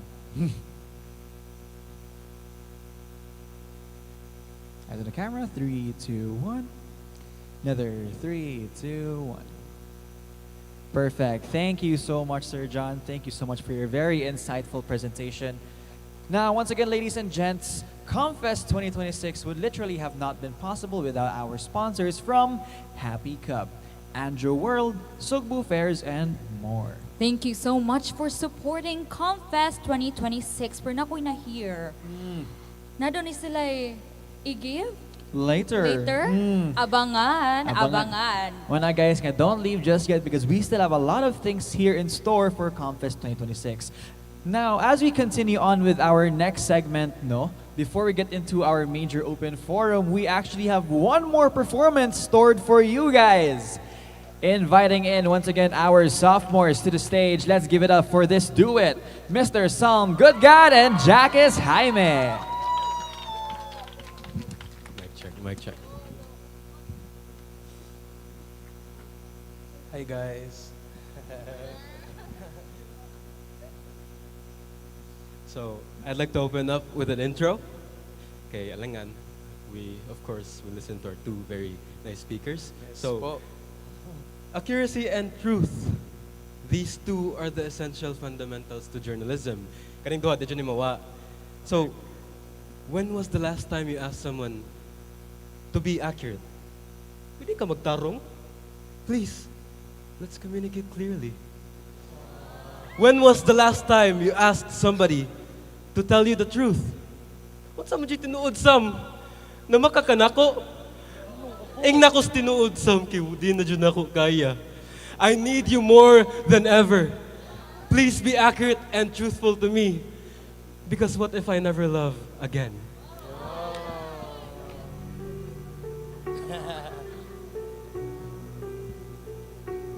If you want to sing with us, you're very more than welcome to do so.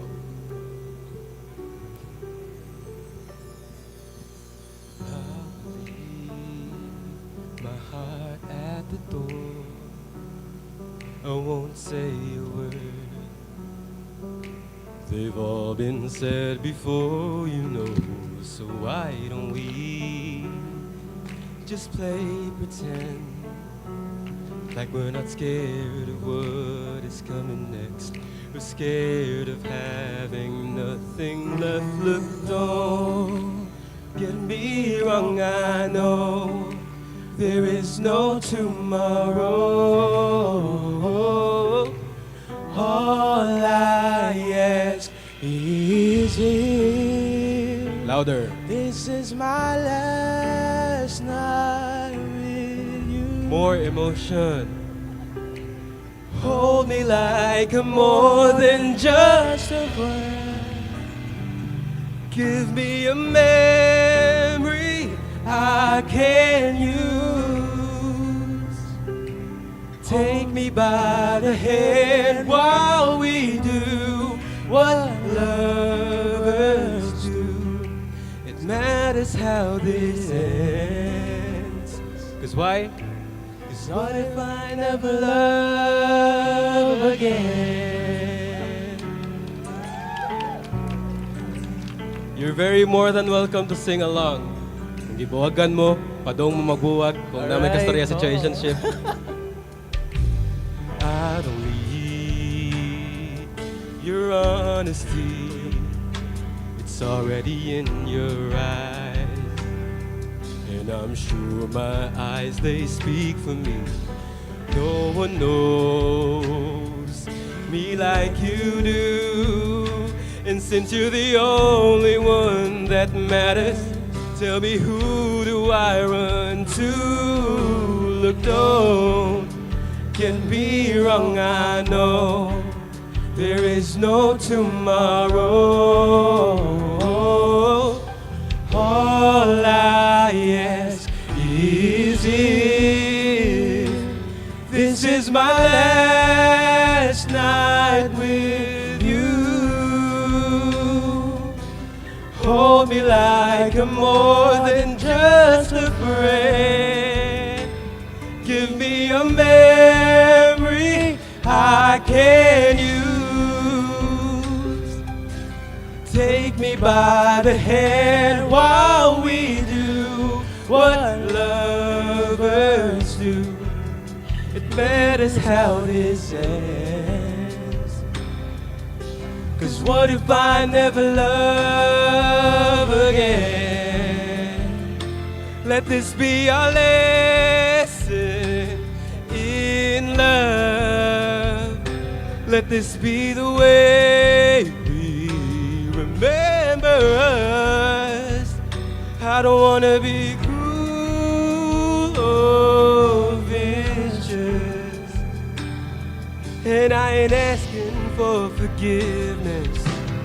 All I ask, all I ask is if this is my last night with you. Hold me like I'm more than just a friend. Give me a memory I can use. Take me by the hand while we do what lovers do. It matters how this ends. 'Cause what if I never love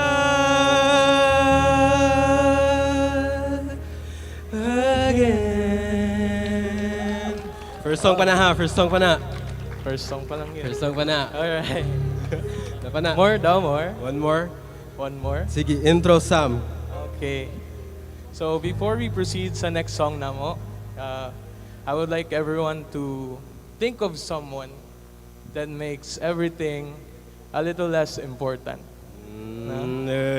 Because Kinsa mo na. Nakigas gusto i-shout out.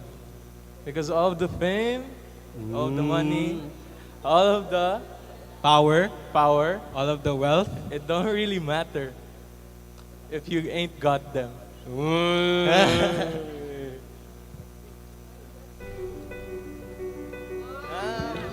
Perfect. Lako. Sige.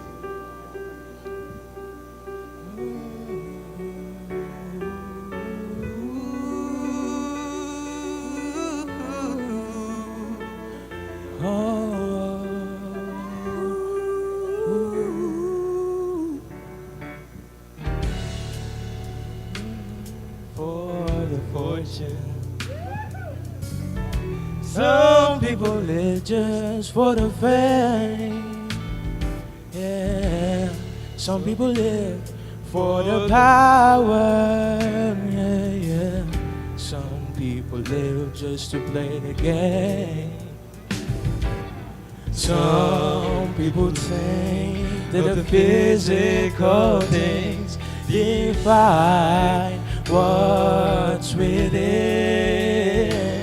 I've been there before, but that life's a bore, so full of the superficial. Some people want it all, but I don't want nothing at all.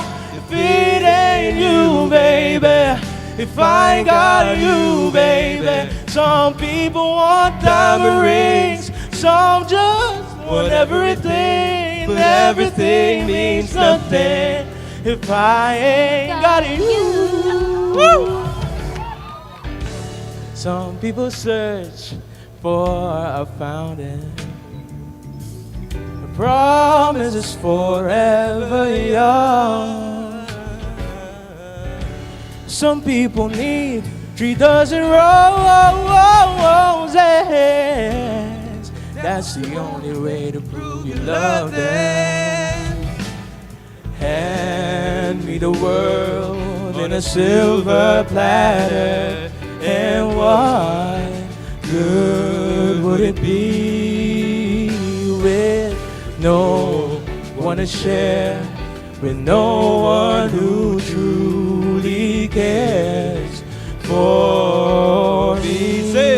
Some people want it all, but I don't want nothing at all. If it ain't you, baby, if I ain't got it, you, baby. Some people want diamond rings, some just want everything, but everything means nothing if I ain't got you. Some people want it all, but I don't want nothing at all. If it ain't you, baby, if I ain't got you, baby. Some people want diamond rings, some just want everything, and everything means nothing if I ain't got you.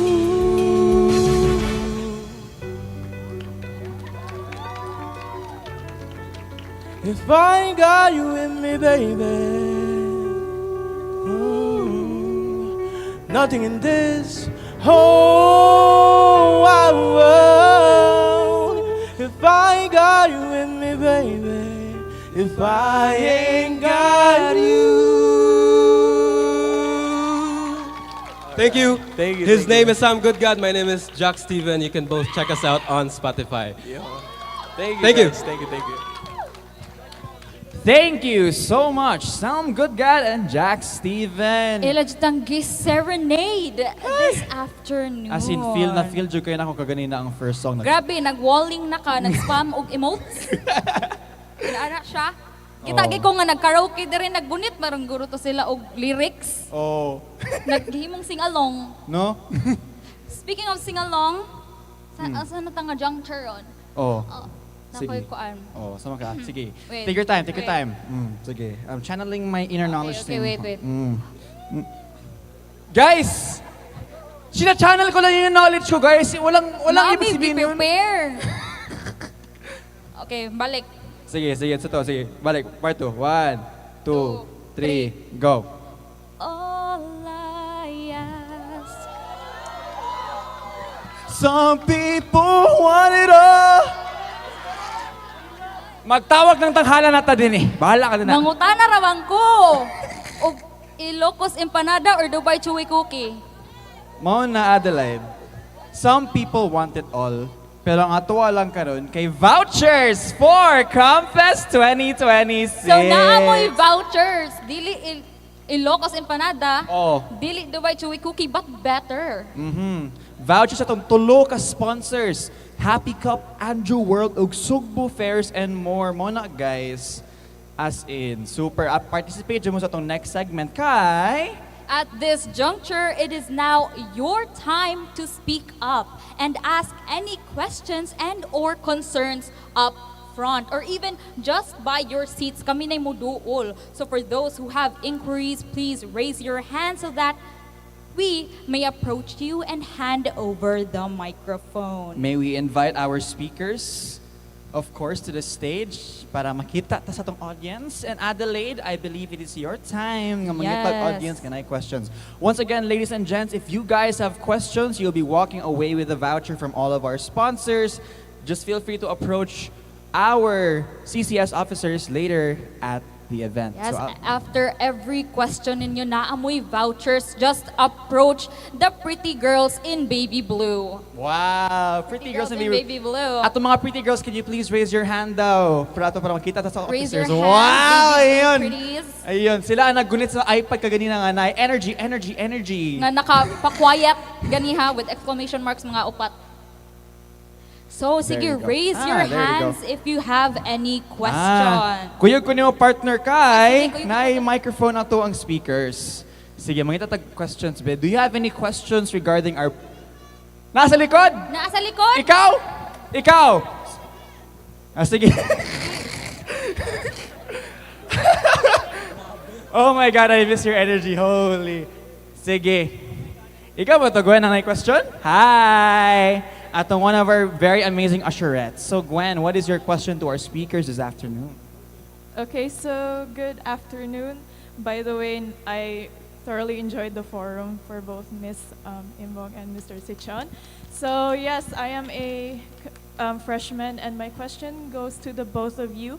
Kanang considering pod in your own ways as a journalist and a content creator, there is that pressure that comes with doing your job by being out there. And I wanted to ask, how is it kanang? How do you guys keep the composure, the cool, the mentality of just pushing through with the goal of kanang spreading information, especially in a time and age where misinformation is easily dali ra siya makuan ba ma-access and all that. So especially for Mr. Sichon, since as a journalist you are kanang bound by ethics and rules that also comes with the fact that you also have to make sure your safety is in there as well. So how do you guys manage to kanang keep lang jud the mentality of it all?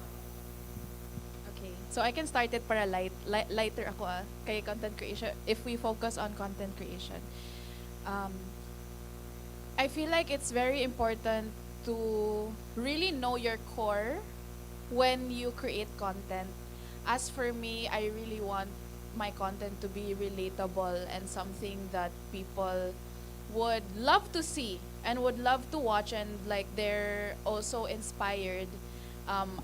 As I mentioned, I'm more on the lighter side because it's like content creation. It's supposed to be light. It's supposed to be fun, and there are sometimes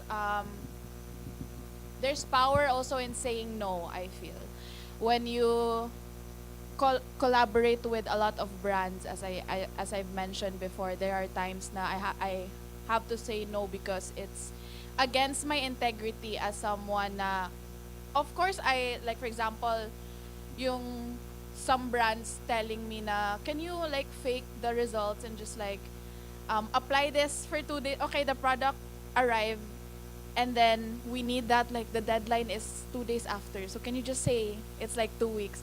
So ako as a mass comm, I'm like, no. And it's also my strength na I also work, like dili na ko full-time ang content creation. So I have the power to say no. And I also stand to my own truth in content creation, that I really make sure that whatever I post or whatever, for example, I recently did like body recomp and I have a trainer, like lifestyle. I make sure that I actually post progress na real, because that's what I grew up, like not grew up, like what I'm exposed with, especially sa mass comm na ko na side. I make sure that everything is like authentic and truthful, because people would know that it's fake at some point. And you wouldn't last as a content creator, you wouldn't last if you keep on like lying to your audience, because it's the connection will not be there. So, yeah.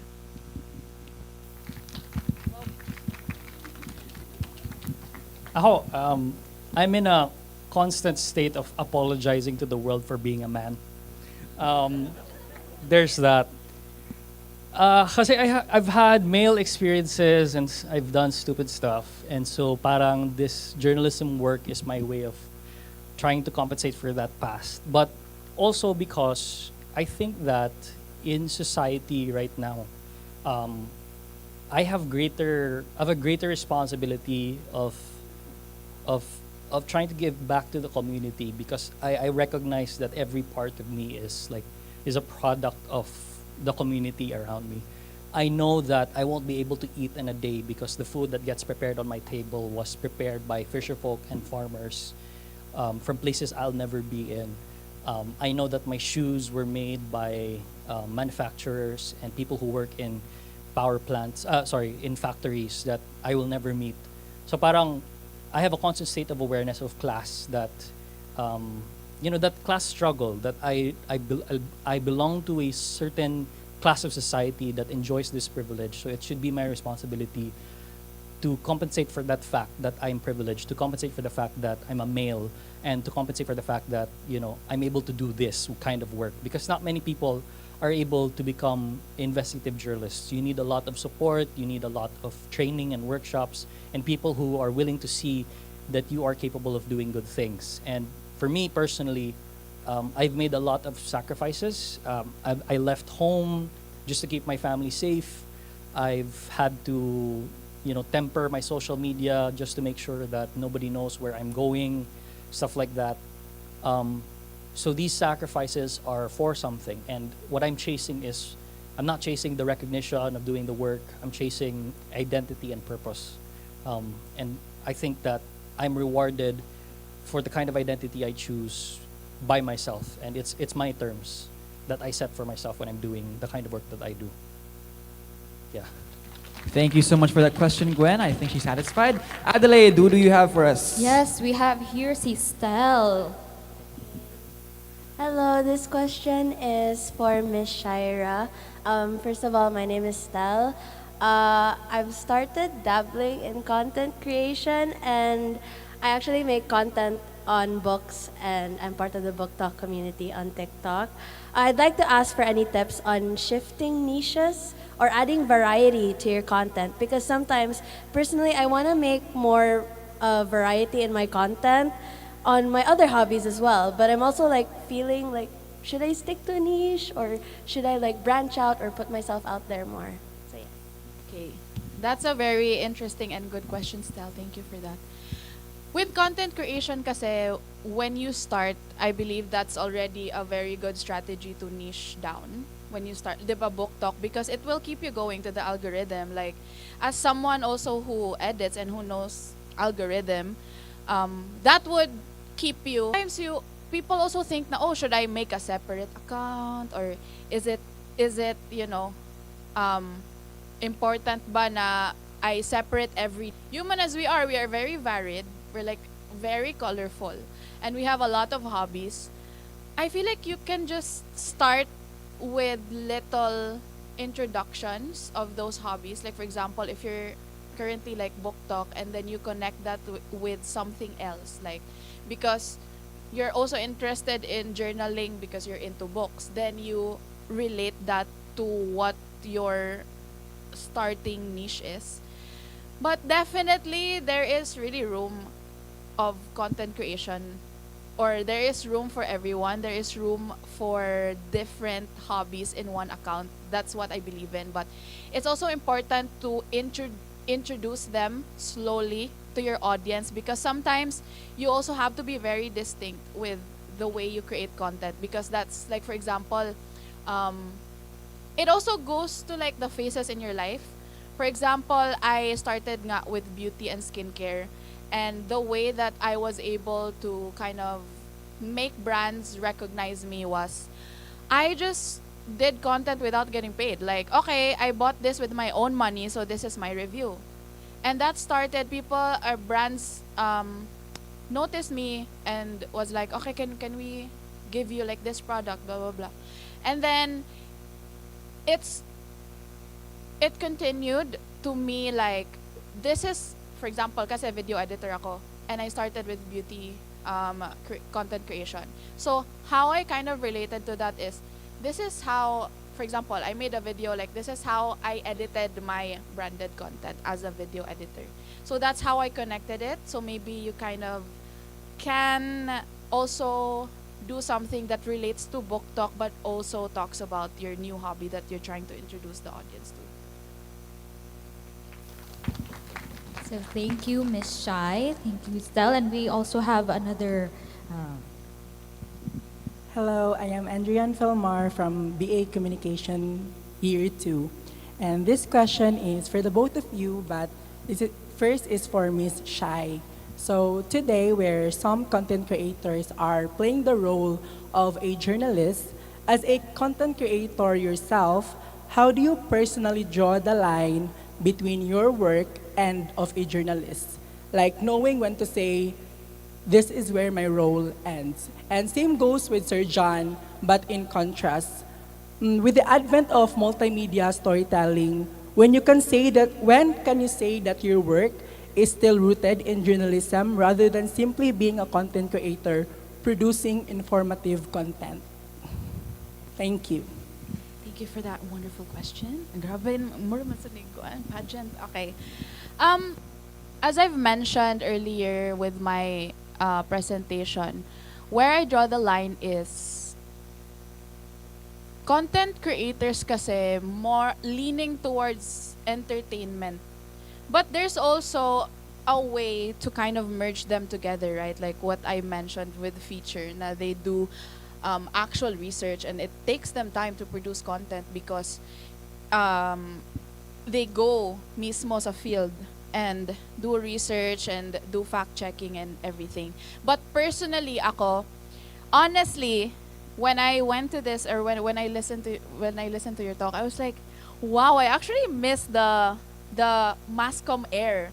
The air na parang it's very revitalizing na parang people just want to have a voice and people just want to kind of create a voice and create an avenue to actually have a voice. Ganon.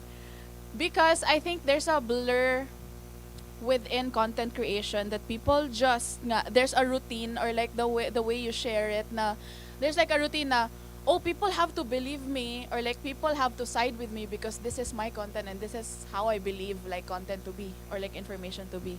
Where I draw the line is I just really want to entertain. And there are certain factors na okay, you can actually share your opinions with like recent events, like for example what you shared with the Ann Curtis and Ann Curtis issue. There's a thin line between opinion and fact nga. So, I think where I draw the line is really, okay, my purpose is just to entertain and just to post lifestyle. But at the same time, I won't forget to share also important news and important, like where my stance is. I think it's important as content creators not only to use your platform because of aesthetics, but also to actually be an avenue to spread information that's factual. And I'm super particular with that. Na parang when there's events or like there's issues nga, I always share and I always kind of also be an avenue to share information. Yeah, I hope that answers your question. Oh, I agree very much with your analysis that where content creators really try to bring in audiences to the discussion. Responsibility for the journalist is to provide more context and analysis. But I think I get what you mean by where do we draw the line in like being informative and really just doing what we do as for journalism's sake. And I think it's because right now we're seeing the rise of quasi-journalists or individuals who are masquerading as journalists but not really doing that job because they don't follow ethics and stuff like that. And for us, you know, we're very much aware of these news outlets and what they're trying to do in society when they're trying to clout chase and not really, you know, inform people what's really happening. I think for us, you know, just like what Shai was saying, that we're trying to meet you guys in the middle, and that's why we do compromise and make sure that our content is digestible, because we know that the minute that you buy in, there now exists a space for everyone to discuss. And what we're doing at Rappler is trying to provide you with that space on the Rappler app. Plug in, you know. But the point is, when I'm doing my content and trying to explain to you what these issues are, it all boils down into what people are saying and how they can create solutions towards the end of the day. And that's where solutions journalism comes in. What we're really just trying to do is trying to analyze problems as they come and figure out solutions by sourcing them from people, because we know that there are very many experts in the Philippines that are willing to discuss international law, that are willing to discuss environmental awareness and conservation. Our responsibility is to give these people's find these people in the crowd and bring them closer to you on your phones. So that's where we are right now, and that's how I draw the line in just trying to be informative. I don't just share my articles anymore on my videos or try to discuss these problems. I ask people, what do you think about these issues, and talk to us. so that we can create solutions, because that's where journalism is at right now. We have already stopped with the mindset of chasing the views, and we've already decided on building communities, because that's what's most important, finding critical awareness in a sea of ignorance and apathy. Right. Thank you so much for that. We have a question from here as well. Hi, good afternoon. This question is addressed to you both. I just wanted to ask, with the advent of AI and the thought that in a few years from now, AI can easily replace us, what do you specifically do right now to prevail or to survive from this AI epidemic? And then, since we can't actually escape AI, is there a chance na ma-integrate siya to your profession but still ethically? Gihapon. Okay, I'm gonna answer first. For content creation, there is actually what I use AI to outline not outline, but parang I write my scripts and it just organizes it for me. Like sequence 1, blah blah blah. Like when you do art boards, because I do that when it comes to like my collaborations with brands nga. But to answer also your question, I think it's very important na you can't replace human emotions, I feel, at the end of the day, and that is the essence of content creation, to create emotion or to convey emotion to the audience. And it's so easy to just prompt everything, and actually sa work ko din as a video editor, it helps in making my job like smoother. Like AI actually helps, but for me, what's something that's irreplaceable nga is really human emotion, and that's what I'm trying to convey in the storytelling of creating content on my end. So I guess that's my answer. Oh, sorry. Okay, I guess. Okay. I'm sorry, I'm a man. AI is helping us build websites and helping us build maps and helping us visualize our data. What it's not helping us do is grab the data from the ground. So we don't think that AI is going to replace us anytime soon, because it's not that smart like we all think it is. It still requires our prompts, it still requires our commands, it still requires our decision making at the very end of the day.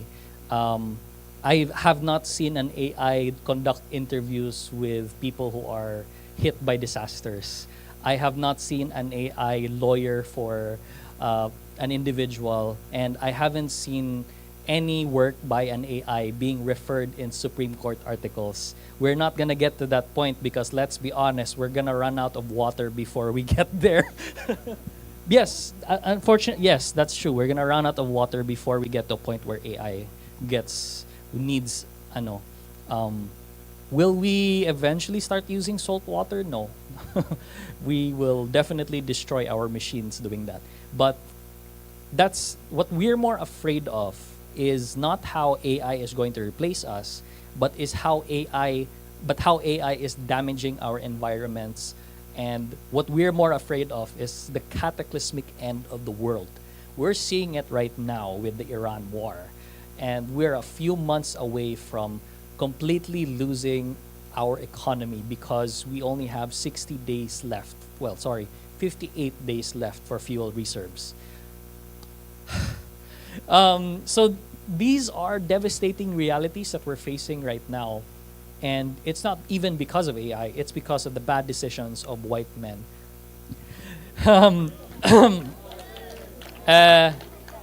But to circle back on that, do we fear that AI will replace us? Not necessarily. No, we don't. We do fear, however, that we won't get to that point. It'll be far worse. So what we're trying to do right now is work twice as hard, but also integrate AI into our systems. Rappler has an AI bot right now, which summarizes articles that helps. This is why we're inviting you guys in, so you can use the na Rappler Communities app, because if you need factual information or you need to be taught how to give informative lessons about certain topics, you go to the Rappler Communities app and ask Rai. That's how we call our AI bot. Rai, can you summarize this issue on the excise tax? Can you summarize this issue on the U.S.-Israel-Iran war? And it'll give you a summary of our Rappler articles. And these are articles that we vetted, so it's more of we're still needed at the very end of the day.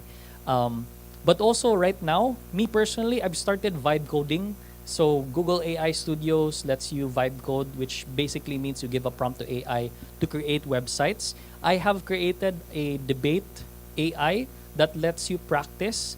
It will record your speech. Di ba? Nakaabot na ko. It records your speech and analyzes parts of your speech which can be improved, and it will give you recommendations of articles from news sites. So imagine how much farther we can go using AI to help people become more critically aware and to become better misinformation fighters.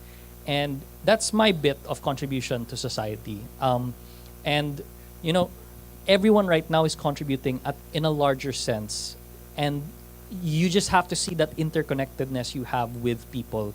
So AI won't even replace the most basic human aspect that you have, empathy. You will always have empathy. The moment you see someone who's carrying a signage, "We have no food," you'll give them food and water and clothes to wear. That's what you have that AI will never have. Thank you so much for participating in our open forum segment. For the interest of time, we'll be proceeding forward with the segment. Once again, thank you so much to our speakers for attending, of course, COMM Fest 2026. For our question askers, feel free to approach our CCS officers afterwards for your vouchers. But actually, we prepared something here this afternoon. Our friends over at CCS prepared a tiny video we'll be showing here in just a second after we take out these chairs. Kaya murag cute kaya mga chairs din eh. But once again, our friends over at CCS have prepared a short video for all of us to watch, and please do watch. Roll VTR.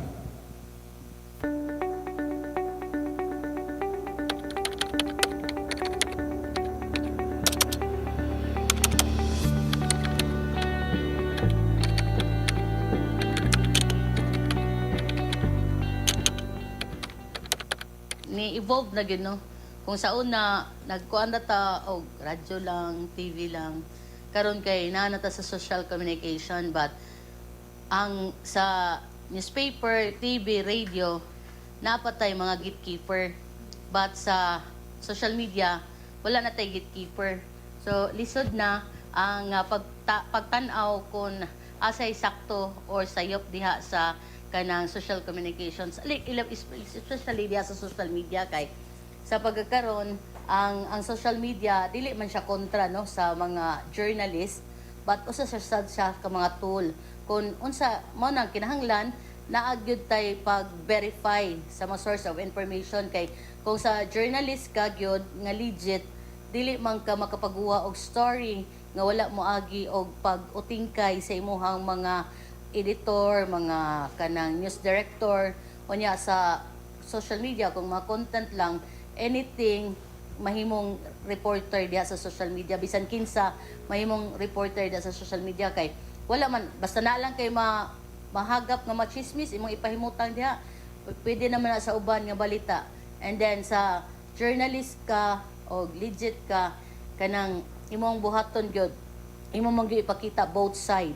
Unya sa social media, kay although dali nga balita pero makaguba sad siya sa usa ka tawo. That's all. Thank you. Being a reporter, no, isip usa ka reporter, ang kinahanglan gyud sa mga umaabot pod nga mga na-practice og journalism, no, kinahanglan gyud pod silang they have to use also the platform of good ethics, kay diha mo gud sa being a reporter or broadcaster, kinahanglan gyud siya o kaning lagi siya legit gud siya ang kaning mga balita nga ilang ipadangat, no, kay diya sa FB kundi sa social media dali ra kayo makapahatag og balita, mura ba siya o kaning masag netizen nga social media or mga reporters, pero need gina siya og kaning verification, unlike sa mga legit nga mga media or mga journalist kaning naagay pag duki ba kung sa ka matuoran nga ipagawas o ang nga ipagawas, no.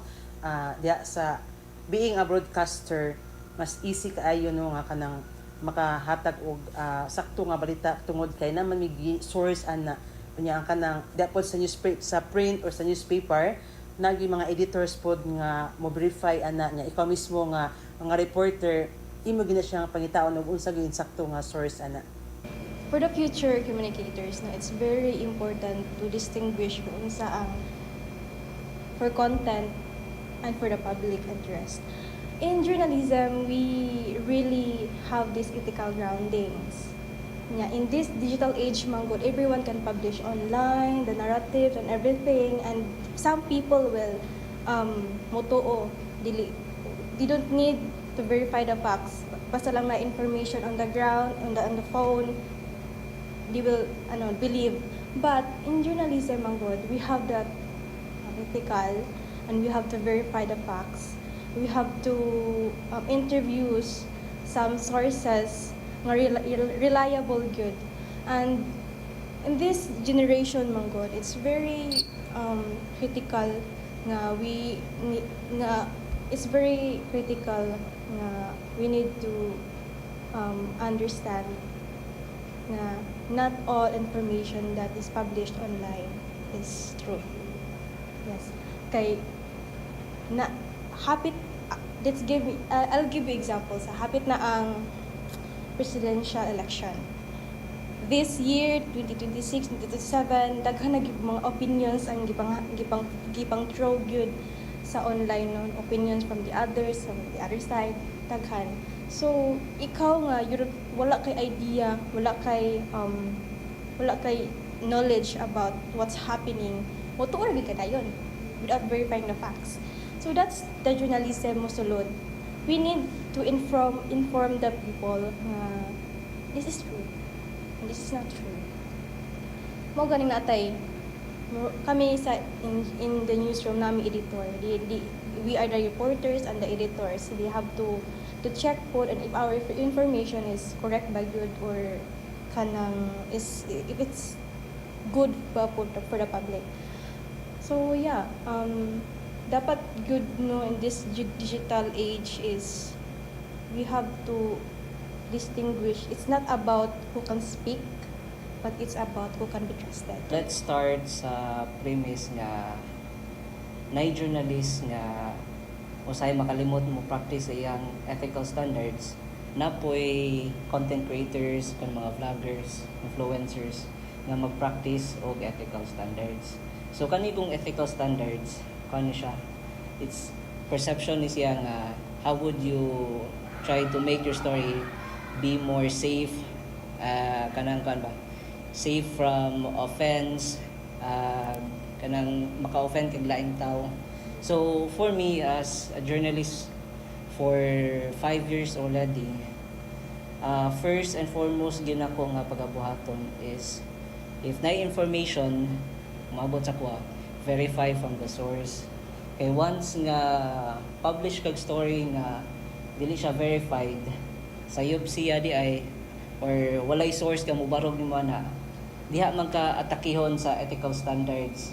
Kay nagpublish kag story nga kana sayop di ay. So usually diha musod ang mga kihahon ka cyber libel, hadlokon ka slander. So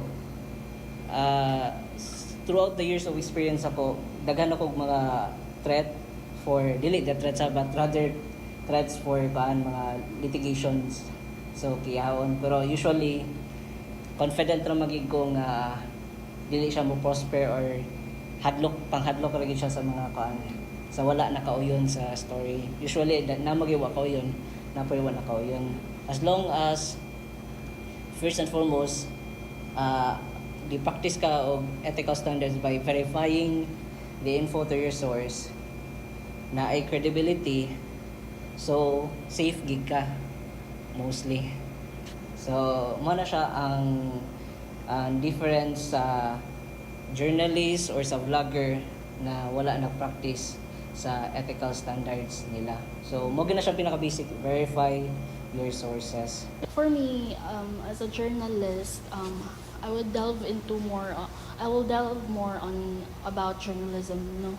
So, um, in this time of age where everything is under the cloud in social media, you can really think as if storytelling, influencing, and journalism are at the same level. But I don't think so for me because, well, they hold at some point same synergy, but I think what really put them apart is the responsibility and intention. Why? Because for me, journalism makes it more about public accountability rather than likes, shares, numbers. I don't see it as if kanang journalism na unahon ang clickbait, unahon ang mga sensationalized items, but I see it as if we're more because that's the blur line comes in when ethical standards and ethical judgment is kanang kuan na wa na uphold. So what I will say to the future journalists is that we hold the power to authenticate, to verify, and while some hold the power to change their weaponize traumas, weaponize the different styles of writing, or para lang to make things go viral. So kanang dili man na mao ang gipangita sa journalism. We write stories as if that's the public wants us to do. We write stories because that is our responsibility and that is what we intend to do. And we also hold the power. The Carolinian Communication Society would like to thank our following sponsors. Happy Cup, Happiness May Come. Andrew, Fantastic Place of Surprises.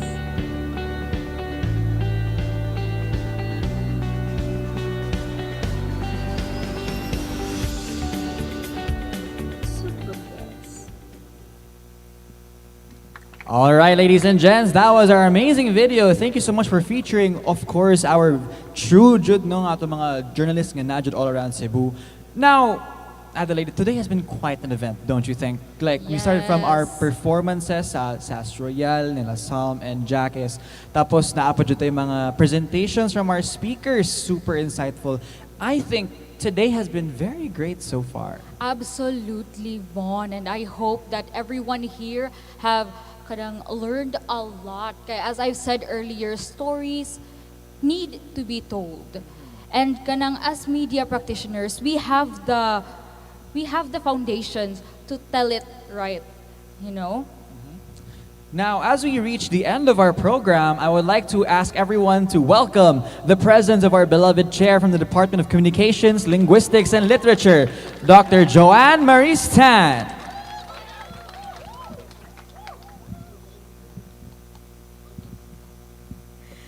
Hello, good afternoon, everyone. Sorry for my voice there. And I apologize for not being able to attend the whole event from 1 to 4 p.m. Very busy, as you know. So I actually was thinking of the event the whole afternoon because I really like the topic, and I'm interested with how things will be discussed in the session today. So medyo out of focus ko sa akong mga meetings because I really wanted to be here, but sayang, but fortunately I was able to listen at least some portion of the open forum and additional videos about the event. So let me start my closing na, guys. Ladies and gentlemen, our distinguished guests, speakers, fellow Carolinian community, thank you for making COMM Fest 2026 a very unforgettable gathering. It has been my request to the Carolinian Communication Society to come up with activities that will really spark very good conversations, no, about your program. And I'm very grateful for the officers from last year and from this year, because they've been very consistent and very enthusiastic in coming up with events that are very beneficial to our COMM students, no? Especially because you are the majority of our department. So, yes. Today's forum, from newsroom to newsfeed, where do we draw the line between media practitioners and content creators, has sparked conversations about the evolving media landscape, no, and how journalists and content creators has their own share of responsibilities, roles, and obligations. And it's good to know that we have speakers like Sir John Sichon and Miss Imbong, wait lang, Miss Shaira Imbong, that accepted our invitation to this event, because they were able to share us a very insightful message and information about content creation and journalism, both how traditional media and content creation has their share of responsibility in creating and sharing information to all of us. And hopefully, and I can see the smiles on your faces, man, you were able to learn a lot from our two speakers. Together, they've shown us that while media practitioners and content creators navigate different paths with distinct responsibilities, especially since we talked about ethics, verification of information, and audience engagement, how students and everybody in extension are consuming information not just through news outlets, but also through the contents that are created through social media. How both are indispensable in shaping how information flows in our hyper-connected world. So I hope we will be able to use these information in our endeavor for communication media studies in the future. And allow me to take this opportunity as well to thank our tireless COMM officers and everybody who contributed to this COMM Fest event.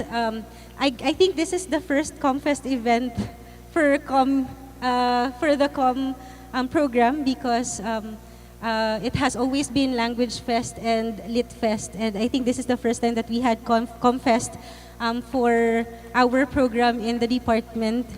And so thank you so much to our CCS officers for initiating this event, no, bisan pag natay struggles and mga issues that we were able to encounter, but at least we are here and we are done with the event, no? And so thank you so much again for your unwavering, good, literally, efforts, no, for this event. Your vision, passion, and organizational prowess brought COMFest 2026 to life. And hopefully in the future, this will be the first to the many COMFest events in our department.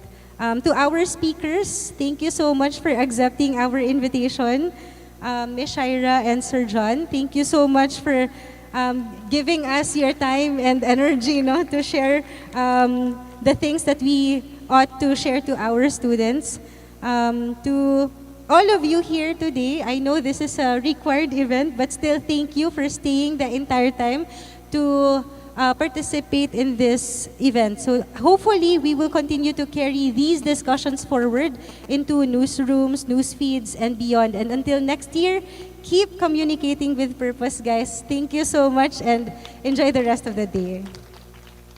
Thank you so much, Doc Tan, for that closing remarks. Now, before we formally close our program, it is finally the time that we talked about earlier. You know, we have a special prize for our early birds who came in early for this event. We're going to be having 2 winners per year. And once you hear your name, please join us here on stage to claim your prize.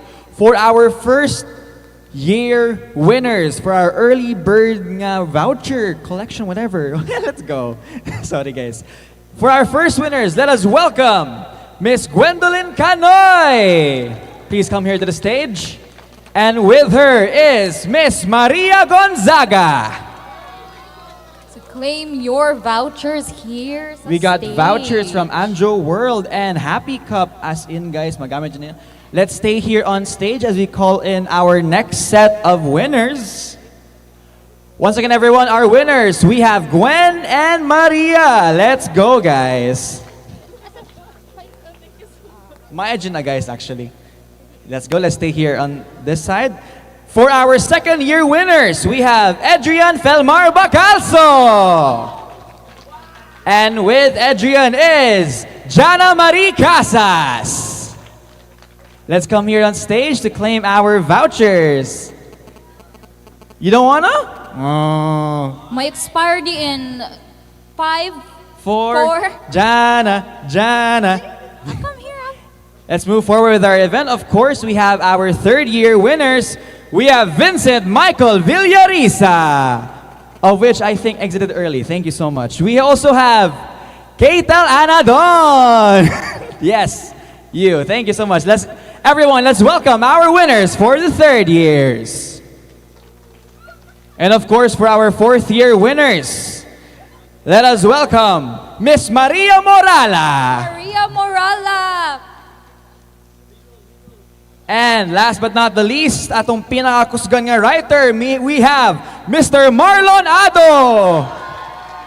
Let's come here on stage. Let's have a quick photo Come here up. on stage. 5, 4, ma-expire ang voucher. Hala, wala na inyong voucher. Congratulations. We'll be distributing the vouchers in just a moment. Okay, there we go. Let's have a quick photo up with our CCS officers, Joe and Diane. Let's move over here. There you go. Let's move here to the left though. I think we have vouchers. Wala pa nahatag. Do we have vouchers? Wala pa nahatag. There we go. Compress that, guys. 3. Ipakita ang inyong vouchers. Sige lang. 3, 2, 1. Another 3, 2, 1. Thank you so much. Now, before we end, of course, our winners, kung wala pa nakakuha silang vouchers, please proceed to our CCS officers. And guys, as we formally close our event once more, may we please request everyone to please rise up. Compress ta here sa center. Our publications and photographers, please come here sa stage. Dini mo mag-picture for our photo op. Let's compress here. Let's join our speakers as well. Okay.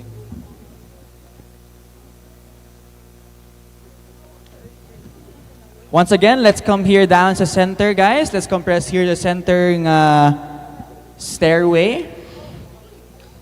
Let's gather up here first. I'll come down in a bit. Guys, let's face here on our cameras over here. Our photographers are here. Let's face sa cameras na adiri ang ato ang photographers. So, Sige. fix your hair or retouch pagamay-gamay kay we're gonna have a photo op. All right, make sure you're seen, guys. Sikit-sikiti lang, walo-walo para masulod ta sa picture.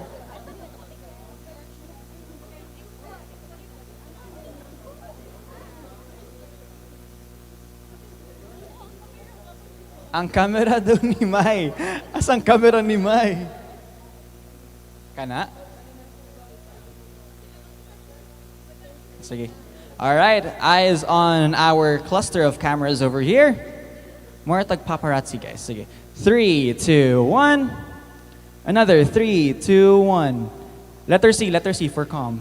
Let's go, letter C. Ayon. 3, 2, 1. ECS. Let's point to the speakers, guys. 3, 2, 1. Another 3, 2, 1. Perfect. Thank you so much, community, for attending this year's COMM Fest 2026. Before we end, of course, let's take one more video, guys, as a Balik collective. mo sa center, we're gonna take a video together as a community. Balik sa mo, guys. Let's take one more huge video for CCS, guys. One huge video. So, ang atong isulti is COMM Fest Forum 2026, okay? 2026. All right.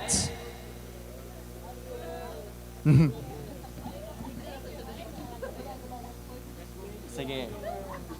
Ready, guys? Dili pa ready? O, sige. 3, 2, 1. COMM Fest Forum 2026! Once again, ladies and gents, thank you so much for attending COMM Fest 2026. We hope you enjoyed this event just as much as we did. Before you guys leave, make sure to take a picture of our QR code. We will be displaying it shortly, as well as have a selfie of yourself within the SAFAD Theatre para naamoy pang attendance. Once again, guys, take a selfie of yourself here in SAFAD Theatre para naamoy pang attendance. But once again, ladies and gents, thank you so much for attending here at COMM Fest 2026. And we hope you guys enjoyed our event just as much as we did. This has been your loud and proud host, Anthony Von Gadi. And I am your graduating host, Adelaide Amazon, your host that's hard to find on campus but impossible to forget. Signing off. There we go. To those na wala pa ka-claim silang vouchers, you may approach the CCS officers. Once again, ladies and gents, make sure to picture this QR code up here in the front and take a selfie of yourself within the SAFAD Theatre for your attendance. You will not be marked as present if wala kay selfie. So magpagwapa ta, magpagwapo ta tanan. We would like to call in all of our CCS officers for a photo with our speakers. Calling CCS officers, the pretty girls in baby blue.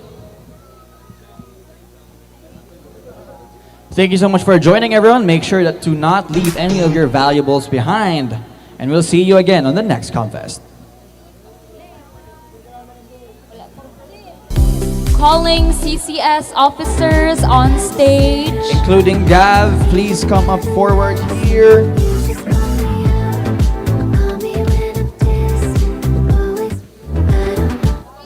Thank you everyone for coming, and please be mindful of your things. Double check before you leave. Once again, if you haven't, please do.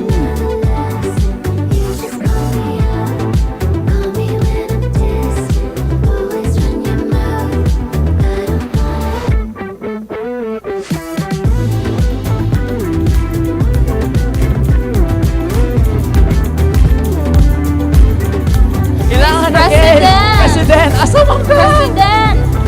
Nasaan ang presidente? Yon, here's our president. Let's have a huge photo op with the speakers.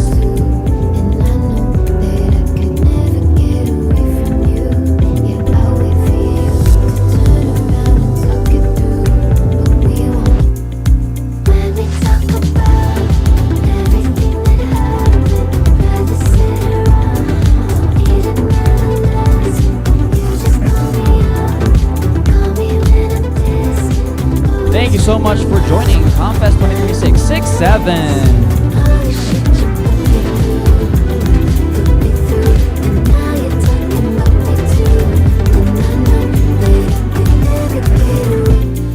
May we request all Happy Cup winners and of course the winners of the vouchers to please still come here on stage. We would like to take a short video, please, with you. Thank you so much.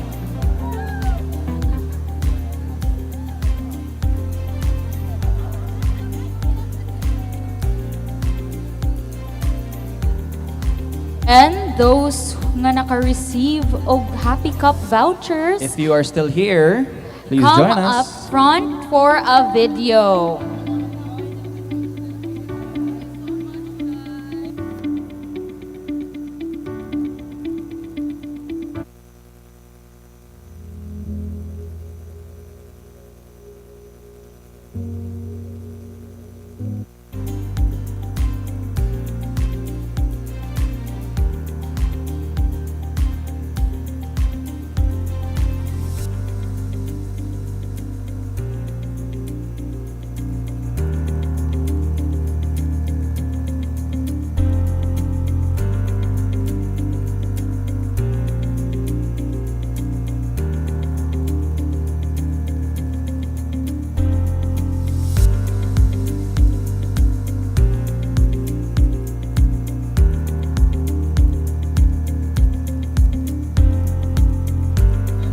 I would like to thank